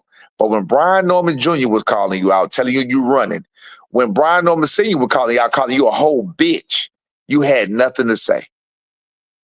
But what set you off was a meme of a lion with a boot in his mouth. I called your daddy. I text your brother. I text your daddy. I text everybody. I went to your city YouTube channels, all of them, all over the place. You feel what I'm saying? And they famed everything about you. And yet still you call that David Haney to 152 for a catch weight. Why did you not try to bring? You doing everything you can to get out of what we talking about. Stanionis, you gave him exactly what we asked for. You paid him out of your own purse. The next one, like I said, with Devin Haney, you give him what we would have took and gave him a catch weight. Y'all was no catch weight. Jermaine Charlo, you say, hey, bro, we can fight. Let's run that. Looks like me. You the one that don't want to fight. He the one that don't want to fight. That's what Greg is mad about. Greg is mad because they can't make him look good no more. Greg is mad because nobody's scared of him. So all that devil talk, all that other stuff, and then he's big up in the like it's really nerve wracking at this point. But yeah, that's what he's talking about. Greg Hacker couldn't keep it together. He couldn't stay on course. I gotta see that. Huh? Yeah, he could. Yeah, Greg Hacker couldn't keep it together. He couldn't stay on course. Greg Hacker was saying that Brian Norman Jr. and Devin Haney was a 50-50 fight. He done said it on at least 3 occasions. But now today, Brian Norman Jr. gonna lose. And look, and he was only saying that to help me promote the fight. Nigga, you don't care nothing about me. That's when Greg Hackett came anywhere to help me do something. Bro, it's terrible. It's terrible. And look, I'm gonna tell like them. And look, I'm gonna tell like them. It's a terrible John. It's a terrible John. you called him a lemon salesman? No, he called me a lemonade salesman or something like that. Greg said no. Oh, look like a lemonade salesman. Yeah. No, I was working. Look, that's what I was trying to tell him. Sitting in my same spot. Watch this. And I ain't even being funny. Sitting in my same spot. I'm chilling, minding my business. It was a Sunday. Had nothing to do. But you know what I do? I own a towing service. I had nobody working for me today. So my man's called me yesterday. He asked me to do something. I said, well, my guy ain't working no more. Ain't working right now. He's like, can you get it tomorrow? I was like, all right, cool. I get up and do it myself. You give me some time, I'll do it tomorrow. So I get up and I go do the job, right? So I get up, I got my shorts on, got my little dunks on, so I'm just chilling, you feel me? Or whatever, right? So now he get to saying, oh, what you got on? Well, look at your shorts. I'm like, brother, every single time you do an interview with YSM, you are in front of the ghetto. Hear me out, people. Go look at him in his YSM interviews. Those are the projects. Those are project bricks. Project Vicks are usually that color red that you see on there, or they are that dark red. Go look at the bricks that he's doing interviews in front of. He's moved out of his grandmother's basement, and now he's moved to the projects. Okay? Brother, you can't live like you live and talk trash about me. You feel me? So, I mean, that's what I'm saying. He can't keep it together, man. He can't keep it together. You trying to tell me about selling lemonade and everything else. I'm like, bro, you can't live like you live and talk that shit to me. You just can't do it. That's how we got to fight in the first time, because I'm telling you how broke you are. And you made my point by saying, if I can do this for $800, then like you make my point. He's an idiot, bro. He don't even know he's an idiot. That's the great. He's literally the Philly idiot. He's a town fool. That's what he is. He's a town clown. You got the chat cooking, see ya. He's a town clown. That's what the nigga is. The town clown. He's a town clown. That's what he is. Oh man, I don't even know. Again, I don't even know why he go back and forth with you, man. Man, what's up? Go ahead. No, that's H-Town. H-Town with the $5. So I tell them all the time why they go after Norman Sr. when he can whoop all these managers and so-called trainers, but they're going to talk tough Senior, shaking my head, laughing out loud. And what's crazy is I already beat him. I beat him. He called me an old mechanic. He called me a this and a that. But you went there and lost to me. That's what he said. He said that you said he beat Greg's ass with his shirt on. Great content. What you say you beat him? I'm still look. First of all, just know this. I'm dealing with something over here. So I'm gonna tell y'all this earlier. Y'all don't know. I'm dealing with something over there, and it's because of what happened in New York. My arm's supposed to have been healed in August. My arm is not healed because of what happened in New York. So that's gonna be a whole nother situation we deal with later, but I still gotta deal with what I gotta deal with. So I'm gonna address that situation later. But this happened first of all due to training for that Greg Hackett fight. You know what I'm saying? So I'm fighting Greg Hackett with a torn bicep. Torn bicep. Yeah, I'm fighting that with a whole torn bicep. You know what I'm saying? You still got beat. I've been out of the ring for 14 years. You have no legs to stand on. You talking about was he parking he talking about B Zab Judah came on giving B props, saying nah, he parking shit. Now what is he parking? A Honda Civic? Nigga, you've never parked anything at all. Never. You never parked a bike. You never parked a tricycle. And you talking about somebody parking Honda Civics. What are you parking, sir? I'll tell you, man. I gotta see that. That was today? That was the day, man. They messed up. I keep telling YSM all the time. I talk to him. I text him outside. I'm like, look, bro, y'all product, he's not gonna make y'all look good. That's the problem. Y'all can talk all you want to talk, but the way he moves is not gonna make you look good. It's gonna always cause the same thing with everybody else. And I just happen to be the face of the hate. That's it. You know what I'm saying? But I'm not the only one. Everybody else is starting to see it. It's not just me. It was just me at first, but now you got people saying, "Nah, damn, I see it." And I like that don't make sense. Like, bro, why you moving like that? Like, you offering this man this and it. Like, I remember one time we was on one. Damn, I can't remember what we was on this, and he had to say that champ side. I was on champ side, and one of his guys was like, "Nah, they gave Stanionis more money than what Norman Officer." People like, what? People don't even say. That's why I'm saying about that. When you don't hear stuff, people didn't even know that. They didn't know that they gave Stanionis exactly what B Norman asked for and moved the fight. They didn't know that. Yeah, you been said that. You said that on a lot of different platforms. People selectively hear what they want to hear. Yeah, you said that here. You said that in a lot of places. Yeah, they selectively hear what they want to hear. So it'll be a whole lot of stuff that people don't know. You feel what I'm saying? You got people saying, man, 3 and 4 offers. Ain't nobody offering no 3 or 4 offers of nothing. That's a lie. You feel me? But you know, it is what it is, man. We're gonna keep doing what we're doing. We're gonna keep knocking them out the park. Yep. We're gonna take out Devin Haney November the 22nd or whatever else. You know, God willing, and make everybody get in there safe and leave safe and sound. But yeah, he gonna be in the sand. We're gonna be in the desert. We're gonna put him in the sand. It's gonna be a sandstorm. It's gonna be a sandstorm. It's gonna be dope, man. I can't wait. As we get closer, it's gonna coach the live. We going live for that. That shit gonna be lit here. The hangout spot. Yeah, man, we on, man. That whole week, the hangout spot's gonna be lit.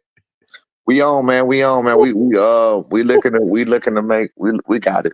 I ain't gonna talk too much. We got it. We going live fight chat for that and after. So it's gonna be epic. The week of whatever. I'll be out there. Like I said, I'll connect with you. I already connected with Junior. I'll be out there in October, the beginning of October. All right, that was we'll be here. Yeah, we get to do some live stuff, support, show some. It's gonna be dope. It's gonna be dope, man. This is we gotta do what we need to do, man. It's I mean, this fight doesn't even need promotion. That's the crazy part about it. How far is Port Canaveral from where you at? Yeah, in the morning it'll take about an hour and a half to get there. It's 12 o'clock, big dog. Yeah, I gotta go to bed, man. We gotta get the dogs going. I gotta go to bed. This been dope, man. I'm gonna be struggling though, man. At Tuesday when I can't do a live, but I'm gonna have some nice R&R, man. I need it. All right, man. How you business, big dog? Appreciate you, Stay coach. safe, man. Enjoy the vacation, big dog. Nothing but love. You know that, coach. All right, you too, bro. All right. Salute to the chat. Appreciate y'all's support. For sure. Right. Yeah. There y'all have it, y'all. Coach in the building came to hang out at the hangout spot. We ain't seen them in a minute. But Coach always showing support. He family. Brian Norman Jr.'s family. I reached out to him today. For those of you guys that are tuning in late, I will be in Atlanta in training camp in the beginning of October. We're going to set that up. We're going to try to get there on a Thursday night. Junior will be doing sparring on a Friday, according to senior and their schedule. So, I'll be there for that. But I'll be there for a couple of days. I'll probably be there for the whole weekend, actually. So we're gonna get some good work. We're gonna do some live content. We're gonna do a live show from the gym like we did the last time. Remember, we winged it the last time. We did it on my phone, but we'll set it up where we I'll probably take my laptop and my mixer, and we'll do something. We'll do something good.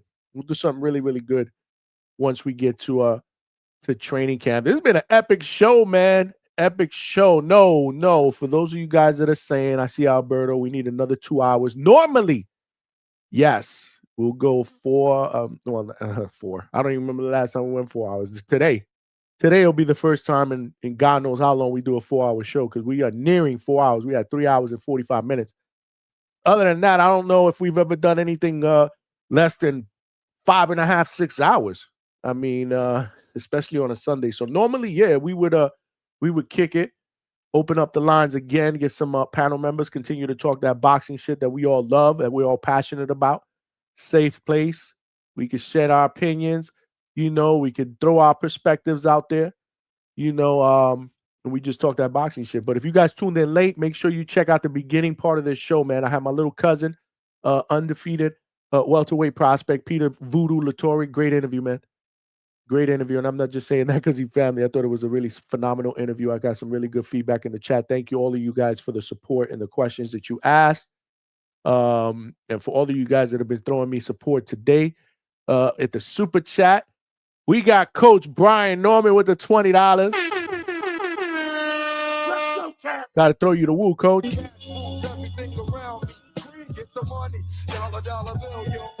My man. Coach is my guy, man. Safe travels. Appreciate you, Coach. You didn't have to do that because you family, but I appreciate that. Yeah, man. For those of you guys that don't know, we will not be doing a show this week on Tuesday, Wednesday, and Thursday because I will be away with the missus. We going on a cruise. I got to get up super early in the morning. That's why we're not doing a 6-hour show tonight. That's not going to happen. I got to get up early, get the dogs where they need to go. And then we are headed to the port, and we're going to be taking off on a nice cruise to the Bahamas, man. Just some nice rest and relaxation. I need it, man. We've been putting in a lot of hours. God knows how many months in a row. Day job, night job here, even though I don't consider this a job. I love this shit. Love talking this boxing, man. I love doing it for hours. And don't get me wrong, I'm going to miss it. I know on Tuesday, about 7 o'clock, 8 o'clock, I'm like, damn, man, I should be going live in another hour, man, on Tuesday. But we need some R&R, man. I'm going to spend some time with the wife. We're going to have some nice adult beverages. Shout out to all of y'all that have hooked me up with some super chats. That's all for adult beverages, man. So every time I get one, I'm going to shout you guys out, man. The Hangout Spot family is absolutely amazing. If you guys haven't smashed that like button, make sure you do that and help us grow. It's free. Let's help get this channel out into the homepage / algorithm of boxing fans so they know we rock out here Tuesday nights, Wednesday nights, Thursday nights, 9 p.m. Eastern Standard Time. Not this week, but every other week. And Sunday nights, our epic show, 8 o'clock, which usually goes for 7 hours, but it's not happening tonight. Sorry about that. But, it's going to be amazing. It's going to be amazing, man. I'm looking forward to that. But make sure you continue to check out my content because I'm a setup where I throw out some shorts at least once a day, man. Just keep the content flowing. Guys, please make sure you spread the word, tell other people to subscribe. We did get some subscribers. Not a lot, but we got some tonight. So I appreciate that. We are now at 2,544 subscribers. We're trying to get to that 3K, baby. Let's help a brother get there, man. We are moving. We're moving fast, man. Coach Bermudez. Appreciate you, man, with the $2. Appreciate you. Actually, no, you were on the last show that we had on Thursday, if I'm not mistaken. Once again, I'm right about my betting picks. You sure were. Shout out to my guy, Prince Albert Bell, did his thing by unanimous decision, beating Keith Hunter. Coach nailed that one. So, yes, picks are on point. Shout out to all of you on the chat, man. They've been showing me love, like I said, man. We've, the super chats, hey, listen, thank you from the bottom of my heart. They will be put to good use. Like I said, man, we're going to have some adult beverages. We're going to kick back. We're going to have a good time. Then we're going to come back recharge. I'll probably go live Friday night. We come back Friday morning from the cruise. I'll go live Friday night, man. Friday night, we probably go live 8 o'clock, 9 o'clock. And, we'll go, we'll talk about whatever, man. If I got an interview, we'll schedule that. If not, we'll open up the phone line. So more than likely Friday night, since I'm not doing a Tuesday, Wednesday, and Thursday, we'll go Friday night. So hopefully you guys are here to rock out. And then next Sunday night, epic. We got football after that. We're not doing football on Sunday. We'll probably do a football night, a show on Monday. Maybe a little bit of a football show on Monday night next week. We'll see. The NFL starts this Thursday. I'll be seeing the first game on the cruise Thursday night. I think it's the Cowboys and the Eagles, if I'm not mistaken. And then obviously Sunday will be all the football games minus the Monday night games next week. So football's right around the corner. Shout out to my Buckeyes for doing their thing. For beating Texas ass. Shout out to my Buckeyes. The Ohio State defending champs. in college football, we did our thing to the #1 ranked team in the nation, Texas, with Arch Manning. We beat their ass, packed their ass up, get them out of #1, put us there at #1, the Ohio State Buckeyes. So I was watching that game on Saturday afternoon. I should have worn my Buckeye shit today, man. I forgot about it. But if you guys have followed my IG, you probably saw my crazy rant. Yeah, baby. Get your asses out of here. Make sure you guys are following my IG. Follow me this week on IG too, because while we're out there, I'm going to throw some pics up there. A little bit of short content of some of the things that we are, me and the wife are doing. To shout out to Mrs. Hangout spot. She's already sleeping. I'm about to join her because I got to get up early. Coach Bermudez, appreciate the $2 super chat. Your picks are on point. Not sure if we got boxing next weekend for your picks, but if we do, you have to do it on Friday. We'll do our Friday picks. Hopefully there's no fights on Thursday or Friday night fights. If not, we'll do those on Friday because I will not be here. But yeah, man. Great show. Appreciate all of y'all for the love and support. You guys are the bomb, man. I ain't gonna lie. If you're watching this on X, make sure, again, please share the channel, follow, and then subscribe to the channel here on YouTube. Same thing on Facebook. Y'all family. Like the channel. Come on over here, subscribe. I don't need to tell y'all here on YouTube what we all about. But I will tell you, yeah, he said there's 3 fights, Thursday fight. Oh, okay, shit. Well, I won't be able to be on, Coach. So, you have to make your picks. Shoot them over to me. Maybe I'll shoot them over to some other people. If not, we'll have to skip this week. Yeah, we'll have to skip this week, but I'm gonna be loving life. By this time tomorrow, yeah, I'll probably be out with all the with all the drinking I'm gonna do tomorrow, man. We gonna do it up, man. It's gonna be fun, man. I'm looking forward to it, man. I'm looking forward to it. But we out, man. Again, man, appreciate the love and support, y'all. On to the next one. He said this is a money week. Damn. Fuck. It's all good, man. It's all good. It's all good. Curtis Robinson, appreciate you. Vegas in the chat, man, making me laugh the entire time when Norman was on there. Shout out to you, Coach. Suckers all watch out. Shout out to you. Jay Billy in the building. Shout out to you. Yafi was good. Big Money and everybody that joined the panel. H-Town. Appreciate all of y'all. E92, as always. Great stuff in the chat. Great content on the panels, man. Our panels be cooking, bro. Trini was on here. We had Nah, we had we was cooking, man. We was cooking. We had my guy Speak the Truth. He was on here. Shout out to him. And shout out to Brian Omer Sr., man, for showing love, man. Jumping on here, man, talking that real boxing shit, getting ready for that big fight tomorrow. Some sparring partners get in, and then gonna get that sparring going. And shout out to the champion, Brian Omer Jr. Again, we will be in camp. So I'm looking forward to that. Raphael, what's up? Jonathan Sims was up in here. My Throne 509 was up in here. Alberto, my guy, always representing. King KO, appreciate you. Yeah, man, we cook, man. We cook. But on to the next one, y'all. Appreciate y'all. I will be thinking about y'all on that cruise ship, and we'll be back like we never left, man. All right? Appreciate the love and support. This is your boy Johnny signing out from the Hangout Spot Live, and I'll see y'all later this week. Peace.